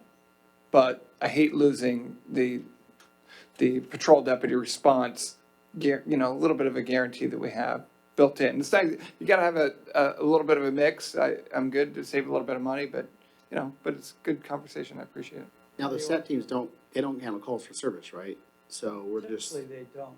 However, that's again another issue that is up for discussion with right, everyone. okay, because I know there are typically no call cars. Now, the set team guys can be moved elsewhere, correct? It can be moved anywhere your local management wants it. So if there are, for example, we have two dedicated set team deputies, they're really not dedicated, they're actually, they can be called elsewhere in that contract stations area for marijuana grows or what have you, correct? That's right. Okay. They can become fantastic burglar catchers. They can become dope cops. They can become marijuana catchers. You know, whatever you want to call them, they can do all those things. I make sure our set team is in our city as much as possible, so. That's my hope. Yes. Our lieutenant makes sure our set team is in our city as much as Well, possible. my personal experience is they've been really quick. I mean, shockingly quick at resolving issues that pop up. So, working in a team environment, there's a lot of advantages to that. I mean, we have patrol officers that come in and handle their calls, but when they're working in that team environment, sometimes they can do a little bit more quicker, so. And our set teams have been doing an amazing job with the grow houses in our community. We can't keep up with the grow houses in our community, but they're doing an amazing job with the grow houses in our community. Knowing we have dedicated set guys and traffic guys and number of contract guys, all we're really missing is the CSOs, right? From what I'm understanding from this presentation. It's a little bit, yes and no. From what I understand from Captain Lieutenant up here, that it's about how we deploy them, whether they're contract, whether they're dedicated, and how we pay for them. And so a dedicated employee is less expensive than a contract employee. As you mentioned, it's the difference between like about 600,000 versus $2 million.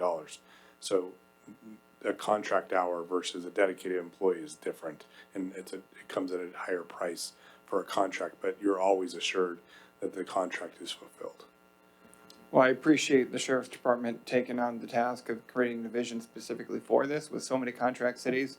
You know, we want to be policed, have the opportunity to be policed a little bit differently than other cities. So I really appreciate the effort by Sheriff Bianco to, you know, completely put some work into, you know, having this division that tailors, you know, options for different cities. For a city like us to, you know, be limited, you know, with one option would be frustrating. So I appreciate the dedication and the work you guys are doing. Thank you. We appreciate it. We're excited. We're implementing this as a pilot program in a couple of cities now, and we look forward to great results. We really do. So we're grateful for your time this evening. Sorry that we've gone so long. Yeah, I just want to add on to that. It has been a great experience to see the creative policing solutions that Sheriff Bianco and his team of R&D staff and our local staff are doing, and it's a very getting this information a month ago, and then sitting down and talking with LT. Okay, let's talk about this. What does this mean for us, and what are the different potentials that we could bring to the community? And we really wanted to share this information because it's really cool. I mean, if you get into the math and all this stuff, it's fun, you know, as a recovering engineer.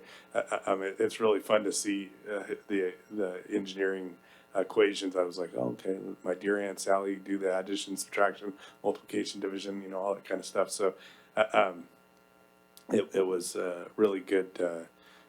It's been a great learning process through this and to really move from a one-size-fits-all for all cities to more of a tailored approach to our city's needs and looking at that. So, but if you have any feedback or recommendations that you'd like us to provide to council, we can also provide that as well.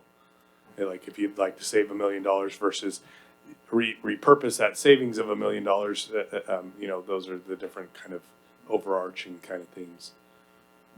Do you have the CSOs now to start rolling this out, or do you have to hire them still? We're hiring for our test city. One of our cities, we're actually going to move some over from different places, but we're definitely gonna be pushing the hiring as, cities decide they want to, increase the staffing for CSOs. Yeah, I'd like to have council throw this around to see if they want to experiment with this CSO. What's the, Lieutenant, what's the term period for the academy for a CSO? No academy for CSOs, so they just get on the job. It's on-the-job training. Right. I think they might have a class that they're putting on, but it's nothing like a formal academy. And is the status on that, like, I understand it's a community service officer, do they still have the same abilities to conduct traffic control as well? Yes. Okay. Does the sheriff's department here actually, are they looking into, or I'm looking at things to reduce report writing time.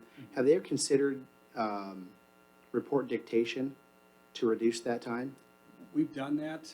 Some people like it, some people don't. Logistically, I know it's Yeah. kind of a pain with records and everything, but is that something that they considered or looking at? That's a possibility. The other thing is getting our telephonic reporting unit to actually serve the cities, which before it was only for the counties, so we're actually going to be able to do that. Using our modified duty deputies to actually take calls as well. So we're looking at a variety of things to actually free deputies up. One of the things we're kicking around right now is to see if our sworn correctional officers can now perhaps form a team to have them go around and collect the people that we arrest so that our CSOs and our deputies aren't out in the field. And we're trying to see if we can get them to actually do the okay to books for us to keep the deputies freed up. So we're entertaining all kinds of ideas to give the deputies more time to be proactive and be out there. Yeah, that'd be big help. Those tests take a long time. Well, hopefully with the new CAD, that'll solve some of the time offline typing. Thank you very much for the presentation. I appreciate all the information you collected and analyzed for this. Thank you.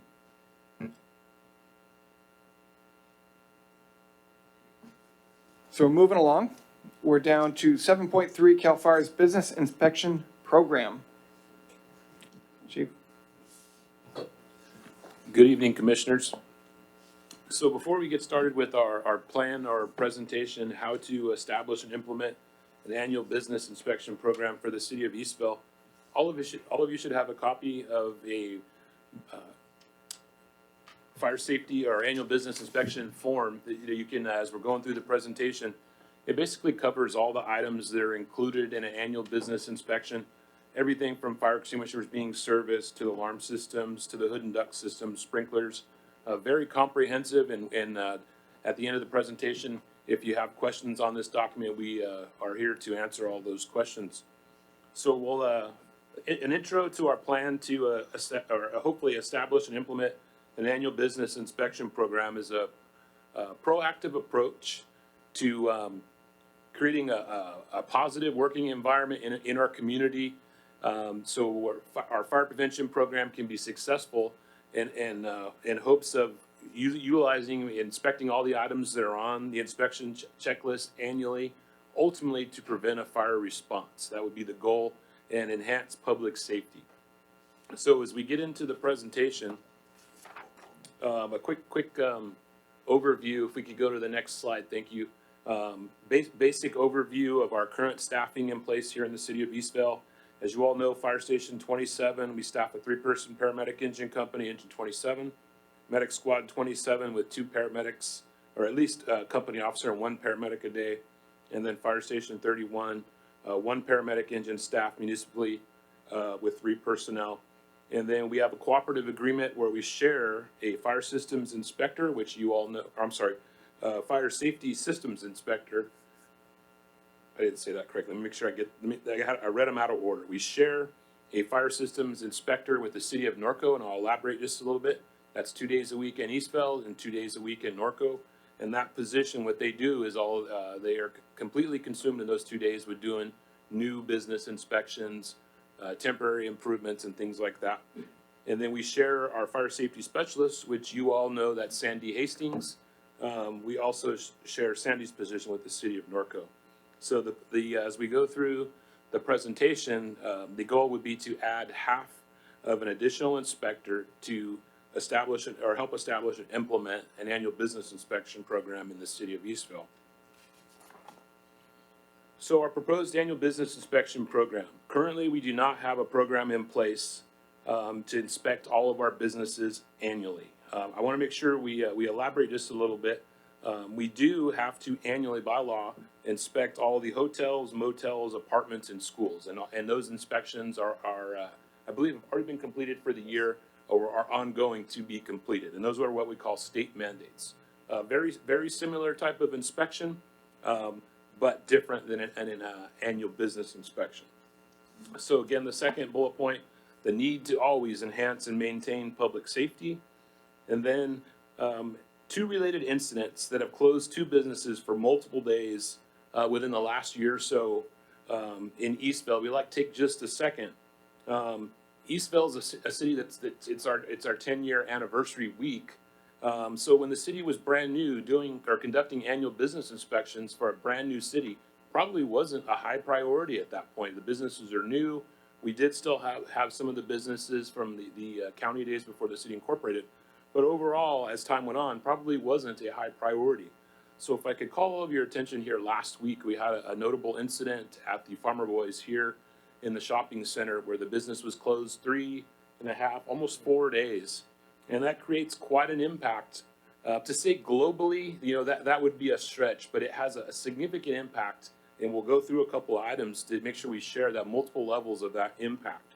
So Chief Tovar and I, we stopped in at Farmer Boys for lunch today. We visited with one of the employees, and we learned the chief asked a really good question: were the employees distributed to the other Farmer Boys? We had no idea.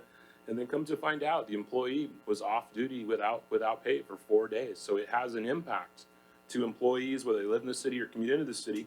All of those employees buy gas, buy food as they come to work in the city of Eastvale. So if they're not coming to work, it does have a significant impact. On a secondary or a fiscal standpoint, if that business is not in service, they're not creating sales tax, which is a benefit of how we sustain the city. So moving on, we had an incident, I would say it was close to a year ago, maybe a little bit longer, right here at Domino's Pizza.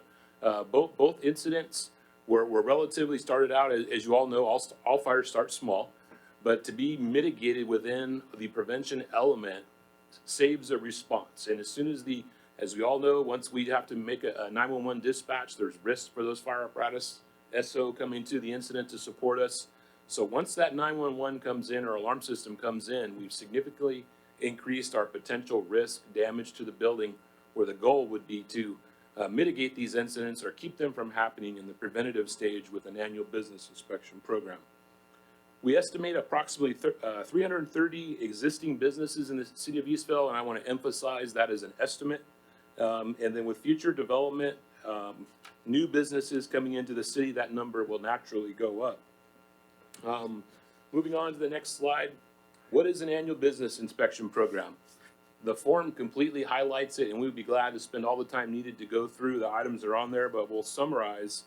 An annual business inspection includes a thorough inspection of the building or business, validate fire extinguishers have been serviced annually, general housekeeping inspection, kitchen hood and duct system is cleaned and serviced. Storage in compliance does not block exits or access, and proper use of surge protectors and not extension cords in a business. So moving on, how do we accomplish establishing this program? So one of the recommendation would be to continue or enhance the contract with CAL FIRE Riverside County Fire Department, add 1/2 of a fire systems inspector, an annual cost of approximately $65,000 plus one-time startup cost of a very approximate $10,000 vehicle, computer, office space, things that are just required of the position. Every business in the city of Eastvale would then receive an annual business inspection. This will ensure safety of employees, guests, and ensure business operates safely and efficiently and remains open to continue creating sales tax. So then the last bullet on this slide, do you need to partner with the Eastvale Chamber of Commerce to gather support and information sharing on importance of the annual business inspection program? And I'd like to elaborate for just a second there. We haven't done annual business inspections in 10 years. There would need to be a very proactive approach with the chamber, all elements of the community, to where we don't shock the community. The fire department shows up to inspection and send the wrong message. So we would need to work with city staff to get way out in front of that and explain and educate the need, to where our folks understand and embrace that an annual inspection is a good thing for keeping their business healthy, which in turn a healthy business sustains the city with sales tax revenue.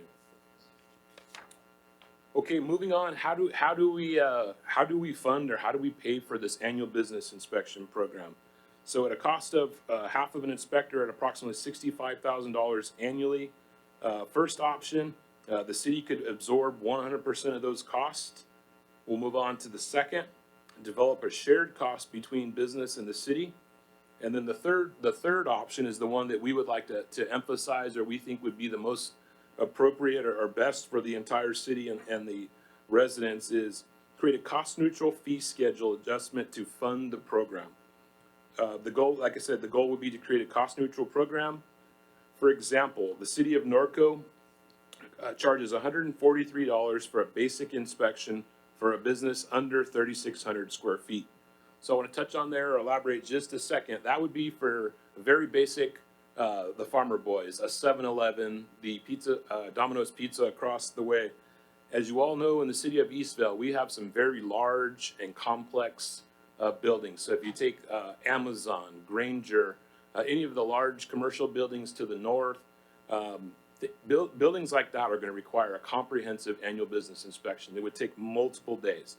So that's something that the city, we would need to work together to, we could use the Norco model or reach out and come up with an appropriate fee that properly and adequately would fund that time spent to help manage the program being cost neutral of the fee-based supporting inspector. It's estimated, again, very much a rough estimate. This would occur, just off the 330 businesses, that would create approximately $40,000 in revenue to generate for, $47,000 would be created from approximately 330 business inspections. But keep in mind, we haven't built in those more complex, expensive inspections that would need to be adjusted in the fee schedule. So that would need to be developed further. And then we're definitely open up for questions. And before we open up to questions, we, on behalf of Chief Tovar and all of the Northwest Division, we need to sincerely thank all the city staff. Is Amanda's still in the back of the room there? Brian Jones, reached out to Chief Tovar and said, he's heard us talk about the annual business inspection program. And he says, all right, guys, it's time to present. So we appreciate the motivation, Brian, the city staff, and thank you very much, Amanda. There's no way Chief Tovar and I would be able to assemble a slideshow without Amanda's help. So thank you very much back there, Amanda. And we gladly open up to questions. Thank you. I appreciate that. The half time, is that shared time for a full-time position? Correct. So essentially, we, after putting the number of inspections we think we would need to conduct in Eastvale currently, and then with new development, we think 2 days, 2 10-hour days of an inspector would be adequate to and complete all those inspections annually. To ask or make a request to hire a full inspector, we just don't think that would be the appropriate fit of being responsible in getting this program. We think the half inspector would be adequate. If we ran into challenges, we naturally would come back to the city manager in this group, but we think half an inspector would be the right size for the situation. On a full-time position, do we already have, is this something that we need to identify exactly who we share that full-time position with? No, CAL FIRE and Riverside County Fire are large enough where I'm sure we can find a half of a body somewhere. Just by formula? Yeah. Okay. Yeah. How many are we doing annually? Or how many would we be doing? Do you have any numbers so far? I'm sorry, could you repeat the question? How many would it be as far as inspections annually? Because we have that half a number, but what's that based off of? It'd be 330. We'd inspect all businesses every year annually. Well, I mean, not having any business inspections, is unfortunate. I mean, not only with Farmer Boys losing future revenue, I mean, just the sheer fact that the safety issue and knowing that we're going to have annual inspections, or the businesses, when they know they have annual inspections, you have a tendency to make sure the shop is, cleaned up. So I really like the idea. And I think the cost is really minimum. I mean, for half a position is $65,000 annually. I mean, anytime you talk about money, you gotta talk about the books, but really, I mean, we're automatically with a fee scale gonna recoup, a fair share amount of that just based on the fee for the inspection. So, I mean, I really like the idea. You covered the, like the economic costs for the city. What did it cost the fire department to respond to that fire, as far as engines and staff and everything else? We could definitely research, just talking, Chief Tovar, so there was 5 engine companies and a ladder truck there that were probably committed a couple, hour or so with, suppression, mop up, cleanup. We could definitely, create through what we call a daily cost estimate, what that would cost. To just speak to that without having the numbers, I wouldn't want to be inaccurate, but, it adds up quick. It sounds like a lot of money. Well, I think, to the point, I think it's fair to say paying a little bit of money for prevention helps save on the back end for the response. And not to mention the potential, just a safety issue. I mean, in this case, nobody was injured. But in the future case, we don't know what type of business we're going to deal with, or if there are people that are injured, including our first responder personnel. So really, it seems like almost a no-brainer to be striving to adopt some type of annual inspection for our businesses, especially when we're talking about, we have industrial businesses with a lot of requirements that they have on their list. I don't know them all. I just know they have a lot, and a lot of more food establishments that deal with sometimes young workers and safety issues that really need to be addressed. So I really support any proposal for a half inspector. Having been debriefed by CAL FIRE after the Farmer Boys incident, there were a lot of preventative measures that could have reduced this fire and through education and training and just an annual certification that and what the challenge is businesses that have been around for 10 years that haven't done an annual inspection, the last person that participated in an annual inspection probably doesn't work at the business anymore. And so knowing the override switch and the manual switch and what the automatic hood is supposed to do and not do and how to put out a grease fire without water, those kind of things, and making sure your fire extinguishers are in the right locations and that your fire extinguishers are certified and they're not old and, because some of those things get forgotten. It's kind of like checking your fire alarms when daylight savings happens, just change your batteries because otherwise it's going to go out in the middle of the night and wake you up. So just do it once a year and put new batteries in there and remember to do that. That's the kind of stuff that we want to make sure that, and there could be also a proactive, while it costs $100 and some to have these annual inspections, it could also, the businesses could benefit from that on their fire insurance or their business insurance by saying, hey, we're actually doing these things. So some insurances provide reductions for that stuff. Did they get fined? Are they going to be fined? It's not about fining. So we respond to a business. I'm not saying what exactly happened at Farmer Boys. I'm just saying all these things could happen in a business if people aren't aware of all the things and all the options that they have to put out a fire. So it's not about fighting. We provide the response and the emergency response to put out the fire. There's enough costs associated with getting that business cleaned up and back in order. And I believe they learned some valuable lessons through that fire. And they had to go through an inspection to open back up. But once we conduct an annual inspection, we identify recommended corrective actions. We don't have an enforcement arm, right? Or do we? We do have a code enforcement and a fire marshal. I see. Arm. I mean, if a business is, so just like our community enhancement and safety team, we try to do enforcement through education and compliance. We go out there and first ask you, hey, this is the rule. You need to follow this rule. We come back, and if you're not, we ask you again nicely, and we escalate it from there. So it's not about making money as a city on fines.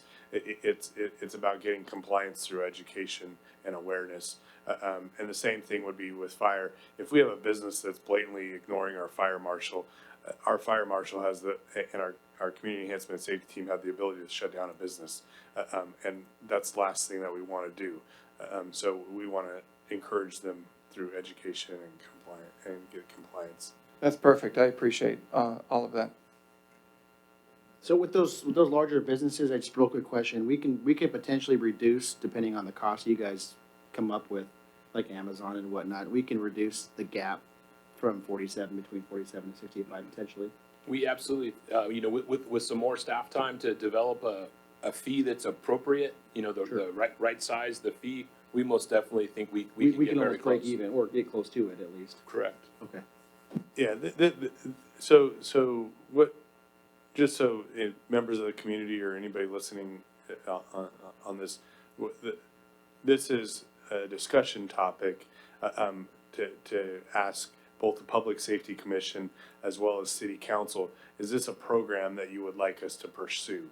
And then over the next 3 or 4 months, as we develop the budget and roll out a program, we can ramp up to that and have a fee adopted and approve it as part of the budget and whatnot. And then go live sometime after the first of the fiscal year, which starts July 1st. And so but it could also be, if CAL FIRE says we don't have inspector ready July 1, we just say, but when we funded the medic squad, we were the fastest funded medic squad and staffed medic squad in the history of Riverside County Fire. And we want to thank our division chief and battalion chief for making the culture of our fire department one where people want to work and serve our community. So I'm sure there would be hands in the air to be a fire inspector for Eastville.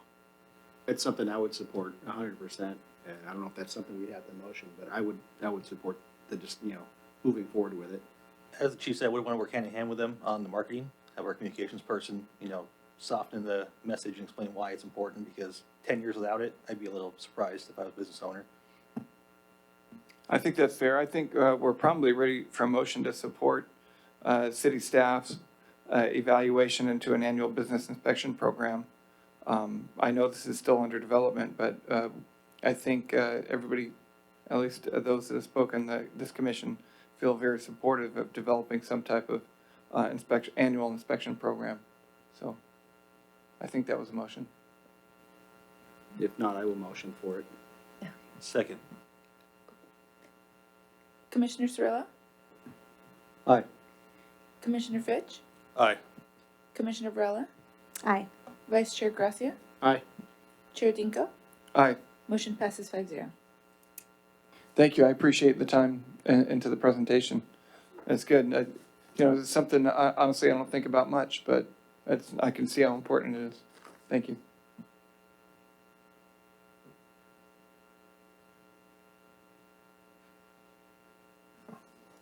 All right, so we have 7.4, Community Enhancement and Safety. Johnny Tafar, you have something for us? I do. All right. I'm going to give you that presentation. It seems the theme of the last 3 things has been being proactive, and we're not going to be much different with my presentation. We wanted to give you a year in review of the Community Enhancement and Safety Department or division. We rebranded the division back in 2018, and now it includes emergency management, the CERT program, neighborhood watch support. We're looking at the future of residents on patrol. We manage the eCitizen app, and then of course code enforcement, as it traditionally was. So those are all now under Community Enhancement and Safety, and it's actually what really attracted me to this job when I saw it, because it for a couple of reasons. One, it touched on a lot of areas I've already worked in and I've already been very involved in, and 2, it's doing code enforcement differently, and it's doing it more proactively and more engaged with the community. And that's an exciting way to look at it and a way to envision how code enforcement can be impactful in the community in a positive way, rather than just kind of us being the bad guys coming out and telling you to cut your lawn.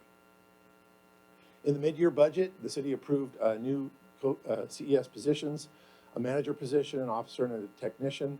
We also reclassified the emergency management coordinator to a specialist. So that happened back at the end of 2018. In the first part of 2019, we added a couple vehicles to the fleet. They did hire the CES manager, myself, started late in June, and so we were kind of ramping up at that point. In July to September, we were evaluating the program and looking at what's working, what's not working. We started this, we saw right away that there was a real problem with complaints coming in and not being addressed very quickly. Sometimes 2 to 3 weeks before, when somebody made a complaint, before an officer was actually out there inspecting that. So we made a concerted effort to get on top of those complaints, refocus what we're doing. By the end of August, our response time is is 24 to 48 hours. Sometimes we respond within an hour or two, but that's our general time frame, and we've maintained that from then until now. So it's still about 48 hours. Once in a while, a case will fall past because it's a weekend, and you know the Saturday officer didn't catch it Saturday afternoon, and then the Monday officer doesn't get to it quite right away. But most of the time, they're in that time frame. We also began our proactive sweeps in September. So at the end of August, in September, we did our first proactive sweep. In a minute, I'll kind of show you what that looks like graphically. And that's our move towards being proactive. Instead of always responding, and the sheriff was talking about that too, and the fire department now with this proposal, we're doing the same thing already. And we're going to go out into every neighborhood of the community and proactively educate our residents about what the code violations are and how they impact the rest of the community and how those people can be a part of the solution. We also began focusing on better communication and follow-up with the residents because we realized that a lot of times complaints were getting escalated, and they really didn't have to be. It was just because the person wasn't hearing back. They didn't realize we were taking care of the problem, or in some cases the problem fell through the cracks. And so what we did in the next slide is we got new software, new laptops, new printers. So we fully equipped everybody with a laptop and a printer in their vehicle, so they're not going back and forth to City Hall trying to get notices printed, things like that. They can do it while they're sitting in front of the house. The software was really important, thank you, Brian, was really important because we were kind of using a hodgepodge of things from, you know, Quill and Rock and Stone to, you know, Microsoft Word, wherever we could, to try to keep track of all our case records. Now we have a management program that's specifically designed for code enforcement. It handles our cases from beginning to end. We can upload our pictures into it. We have our case history in it. When we're challenged by someone in the public, we can immediately pull that file and say, hey, look, here's everything we've done. If the city manager needs to know about a case, he can look at it himself, or we can pull it up and give it to him. When we have to go to court, everything's already there. So that software is making a huge difference, which you'll see in a future slide, kind of the impact of that. The proactive neighborhood sweeps continue, so we've had them every month except December. We are continuing to evaluate some of the effectiveness of the new processes and software, so we're not done yet. I think there's a lot more efficiencies we can find in the software we have and some different integrations, so we're working on that. And then also myself and the city manager met with city council members to kind of get a feel for their major concerns about code enforcement and CES in general, and where they see challenges that we can correct, and also what we were doing right. And I think getting back to that comment here about focusing on better communication and follow-up with residents was one of the big ones. And we've definitely improved on that and continued to improve on that. So here's our proactive outreach program. So here's August 2019. These are all the proactive cases we did in August 2019. And you'll see when we get to September that there's the September one. So we did an entire neighborhood in the northern part of the city in September. Then we did another neighborhood in October. So you can begin to see this grow. Then in November, it grew again. And now in January, we're like this. We're down below limonite. And as of right now, this is our proactive. So these are all the proactive cases that we've gone out and made contact with the residents, educated them, worked with them to get their violations into compliance. The green dots represent cases that are closed. So you can see up top, there's a lot more green. And the red dots are cases that are still open. Well, we just did those. So that makes sense. But there's also a lot of green in there. Compliance, yeah. Green is compliance. So this is our total monthly cases over the last 3 years. And you can see that throughout the year, it's pretty stable. It gets a little higher in the summertime, certain months. 2017, 2018, same pattern. 2019, you see a spike. And that spike is due to us ramping up CES, due to the software, due to the ability to have printers in the field where we can process more cases per officer. You're really seeing that jump up. It stays up in November, and then it falls off in December, which is normal during the holidays. That's going to happen every year, and it's typical across code enforcement. But I can tell you, I don't have a graphic for it, but in January, it's already back up past the October numbers in height as far as the number of cases we're handling. This is total yearly, so 2017, 2018, and now in 2019, we've jumped, what is that, almost 1,000 or maybe 900 something cases. And that's really just the last quarter. So I'm anticipating in 2020 that the number of 24, 23 will be even much higher. And so what is that? Do we want a lot of cases, or what do we, what's the point of that? Well, let's look at this slide. This slide is showing the blue area are complaints. The green area is proactive work. So you look at September and you have a lot of complaints and some proactive. You look at October, you have less complaints, proactive. November, you're seeing a lot less complaints and even more proactive.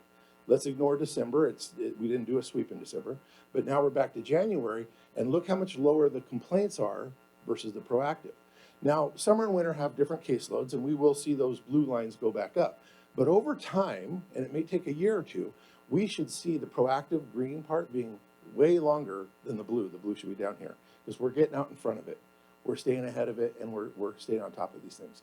And that results in a better looking city, better compliance, because people realize we're out there.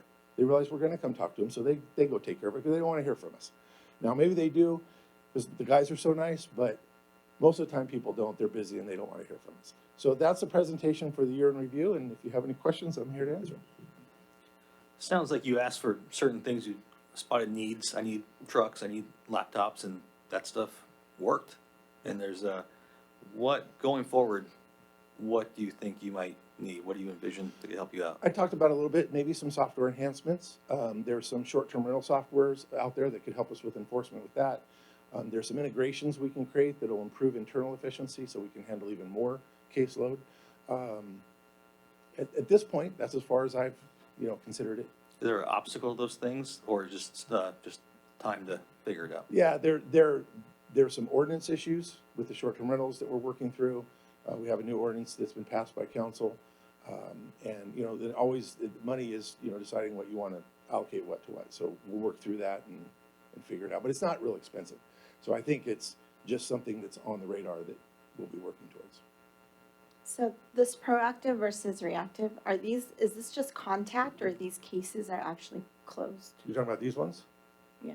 Yeah, these are all cases that were opened and then closed. So for September, you have about 300 complaints and then another 100 proactive. Yeah. And a case can be really simple. It could be we went out, they had trash cans out, we gave them a courtesy warning notice, which is not even a warning, it's a real nice notice from the city. We always attempt to talk to people first. We knock on the door. If they're not there, we'll leave the notice. And that's the end of it. They put the trash cans away and it's over. And then we have other cases that take much longer, take months to process. We might have to go to court. So there's a variety in there. But I would say a good large number of those are on the easier side. Commissioner, the blue ones are when a resident calls in and complains to us. The green ones are when they're out there and they're doing these proactive sweeps. And one of the good things that I've seen, Johnny's done a number of amazing things along with his team to really ramp this up and and we're hoping that through a lot of education and awareness that we start becoming a dinner time conversation or a neighborhood block party conversation of, oh, did you know you have to put the garbage cans behind something? Did you know you have to do this?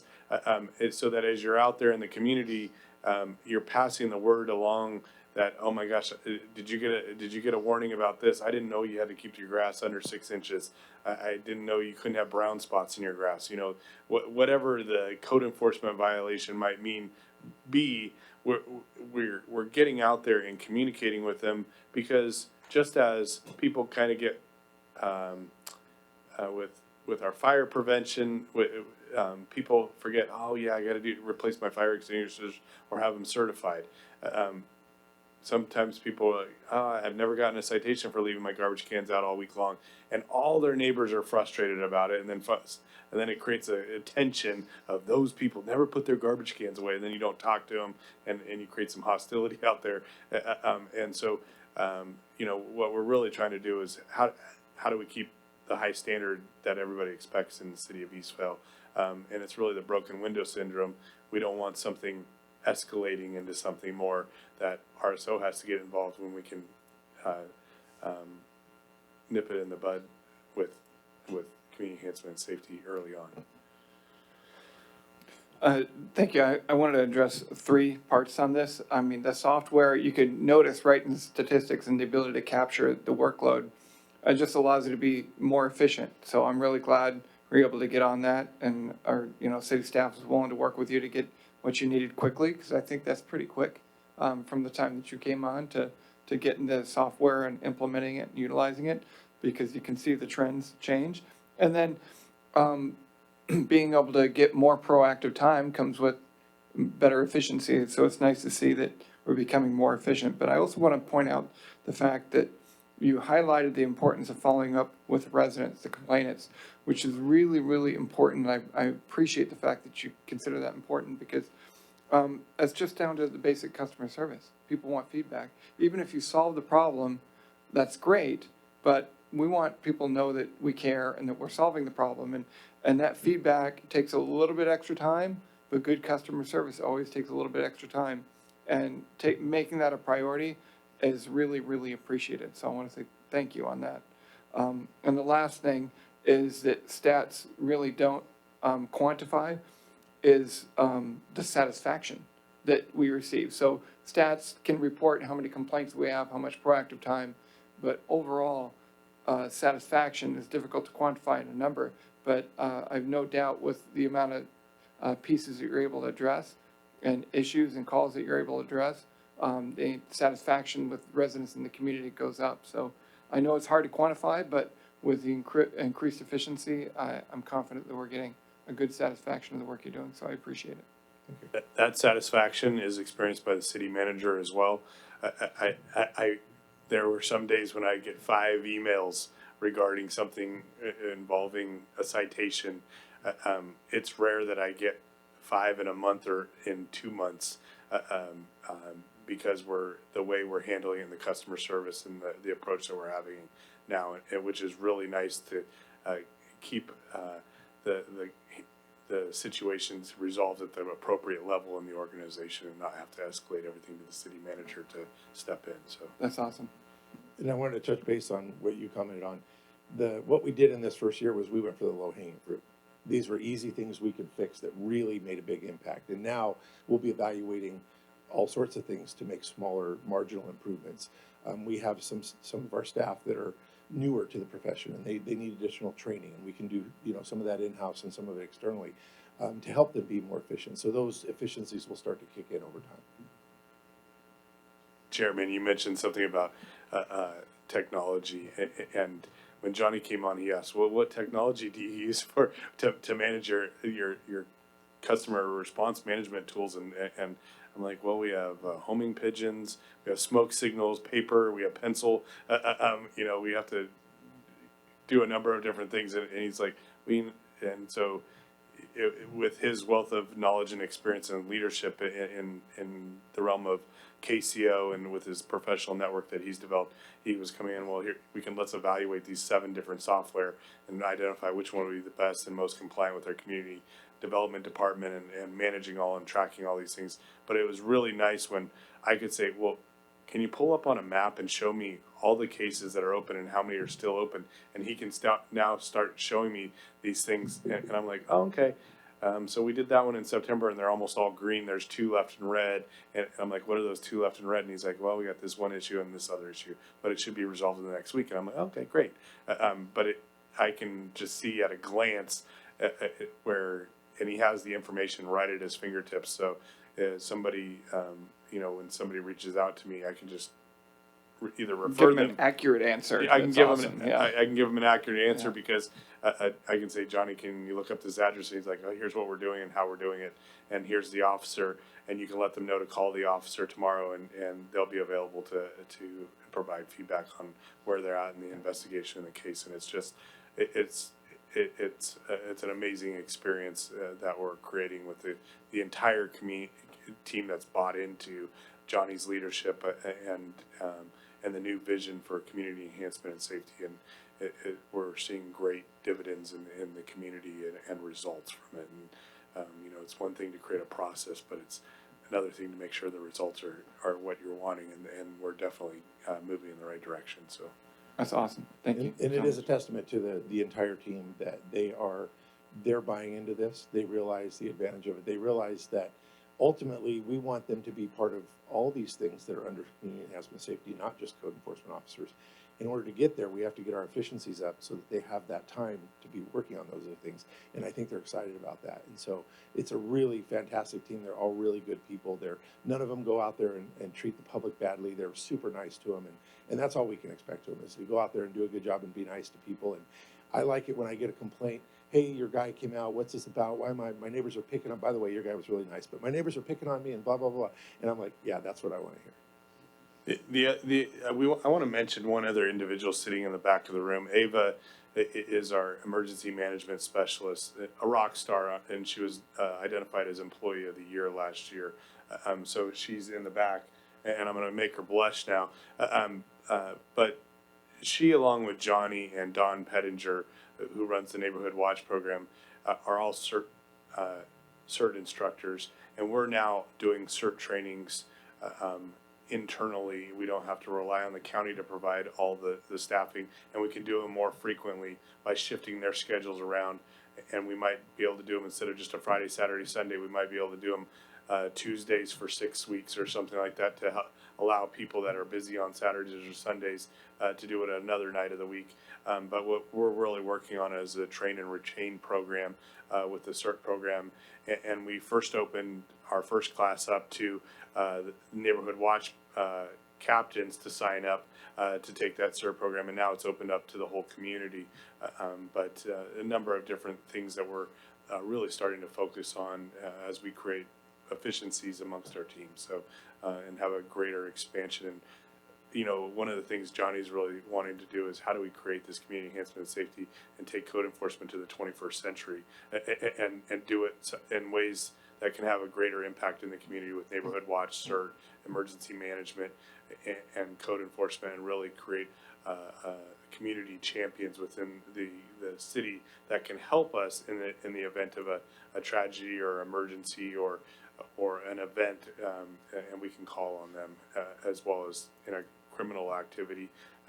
We have our video camera database that residents are documenting their phone numbers. That I have cameras on the Neighborhood Watch program so that when lieutenant or sergeant are responding to a call, they can just call the Neighborhood Watch program, and it's a confidential list, and they can say, here's the cameras in that area, so you can call them on their cell phones instead of knocking on their front door and trying to go back 3 or 4 times to get the video information to solve the crime, which is allowing us to solve crimes even faster. If you haven't seen all the press releases of our great Riverside Sheriff's Office solving crimes, a lot of those things have been helped by our citizens reporting things, so, and being good witnesses. Ava, your job's been around for about a year, according to this year in review when they reclassified as a specialist. Every month, Johnny comes in, does a good job of updating us on different things, but we want to hear from you in the future as far as stuff you're working on the specific emergency management aspect for the city. So any projects you have going on or stuff that you made progress on and want to hear about sometime in the next few meetings. We'll make sure on the next meeting she has something to give to you. Thank you. Thank you so much. I appreciate it. Great job. Excellent job. Thank you.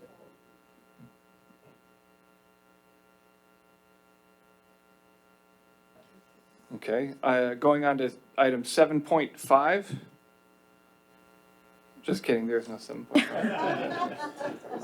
All right. So, public comments. Any member of the public may address the commission on items within the commission's subject matter jurisdiction, but which are not listed on this agenda during public comments. However, no action may be taken on matters that are not part of the posted agenda.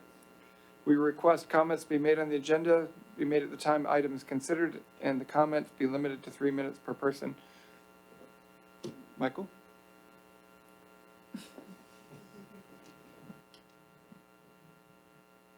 Very good prediction. From 1918 to 1920, the world was under a global influenza pandemic called the Spanish flu. And during that time, about 27% of the population was infected with Spanish flu, and somewhere between 8 and 20% of those people died from the infection. Most likely, you might have had some people in your family that passed. I had a great-grandmother who passed, as well as her infant son, leaving my grandmother of 4 years old without a mother. Today, in the past 2 days, we've heard from both the World Health Organization and the CDC that a virus called the Eastvale virus, the coronavirus, is most likely going to not be contained to the areas it is. It's in China, it's in, I believe, Egypt and Italy. And they basically have said, we probably need to start planning for that. I don't know, Eva, she might have a lot of work ahead of her for emergency management and other people in our community, but we kind of need to plan for this. If we take the population of Eastville, let's say 60,000 residents, I know it's probably more than that, but the math works pretty well. The infection rate for the Spanish influenza was around 27%. Let's say it's 20% for this. We don't know yet how infectious it is. But if it were to be 20%, we'll have about 12,000 residents of our city that will come down with this virus. And currently, we don't know exactly the mortality rate, but what I've been reading seems to indicate it's 2 to 3%, which is a lot less than what Spanish flu is, but that could change as it goes into pandemic status. And if it is 2 to 3%, we're going to lose about 250, 300 people out of our community. And this is just on expanding from numbers, and I know you had a lot of numbers here today and a lot of things to think about, but I haven't heard any public meetings or public things talking about pandemic preparation and what that could mean. And it's something that probably won't be just a couple of months. It's probably going to be like the Spanish flu, that it was around for about 3 years. And, flu comes up all the time. I've had other members of my family. My mom lost 2 siblings to flu in 1935. And so it's something to think about and, just try to put on the radar. Thank you. Thank you, Michael. I got a little worried when you started your conversation with 1918. I was still going to check on our time, 3 minutes, but you caught up really quick, so I appreciate that. No, I appreciate the comments. I mean, there's so much going on. I'm not a medical professional, and I think it's good to plan ahead. If we get that impacted here in Eastville, we have a lot to worry about, and there's a challenge out there to dissect how much information we're getting that's quality from the East too. So it's going to be interesting how this pans out, and hopefully we don't get to that level. I know we generally have a belief that our standard is pretty good of medical care here in the United States, but it doesn't mean we don't need to be careful. But no, I appreciate that. I think it's maybe something we can open up that conversation with. We're still, in some cases, limited to our resources here in Southern California, but we have a lot of hospitals, but we also have a lot of population too. I know there's concern that maybe not all the treatment is effective that's going on in China, but I guess opening up that conversation to what we would do in the event that we have something is a good conversation to have. You never lose anything by exploring and table-topping those scenarios. Thank you. Chairman, if I might just say, we work really closely with the Emergency Management Department of Riverside County and their monitoring. Then they have a plethora of resources that are keeping a very close eye on this, as well as March Air Force Base, which dealt with one of the planes that came in. And so we were tracking this very closely. It has not come into our city limits that we know of, or aware of. But we are working with the professionals that are tracking the coronavirus. And we don't also want to cause alarm or panic prematurely. So we want to, we aren't the professionals, but we are working very closely with the professionals on this. Awesome, thank you.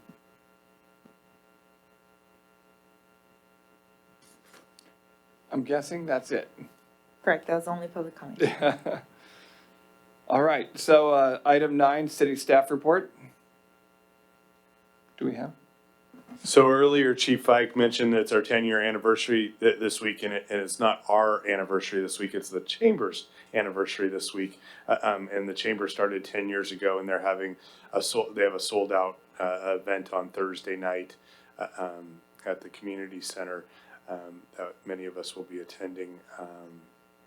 I'm trying to think of the city adopted or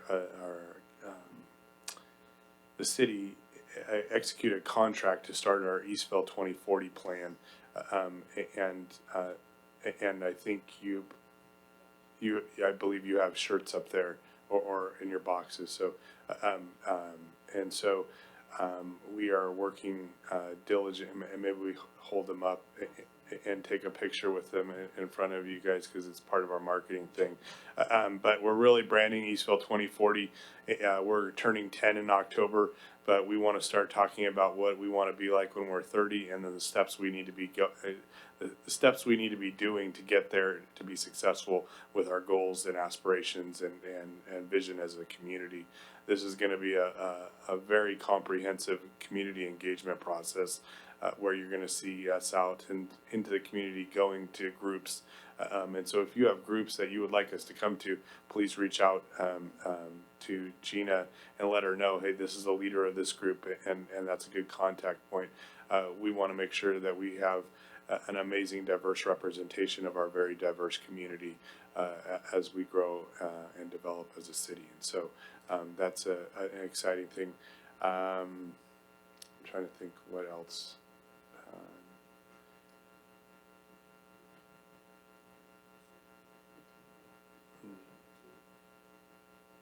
Yeah.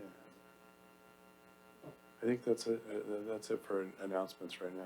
I think Eastville Little League's got Yes, we do. March 7th, come on out. Come on out early. It's going to be a nice event. It's fun, very fun event. Yeah. Make it if you can. All right, I think commission communications. Do we have any communication by any of our commissioners at the table today? I just want to say for Lieutenant Marshal Gutierrez, as usually you guys responded very aggressively to the last BB gun incident. So like you guys always do the different stuff and handled it very quickly. So I just want to say it does not go unnoticed. Thank you. As well as that residential burglary just took place like 2 days ago with the, with the quick arrest. Outstanding job. Oh, I missed that one. We had one. Yeah, it was male Hispanic that broke into a resident and was also wanted in another nearby city as well, Ontario. And we had an arrest? The arrest was made, yes. Oh, yeah, awesome. Outstanding.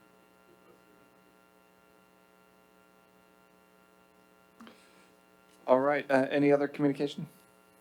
No? All right, I think this is it. Our next meeting on the Public Safety Commission is scheduled for Tuesday, March 24th at 6 p.m.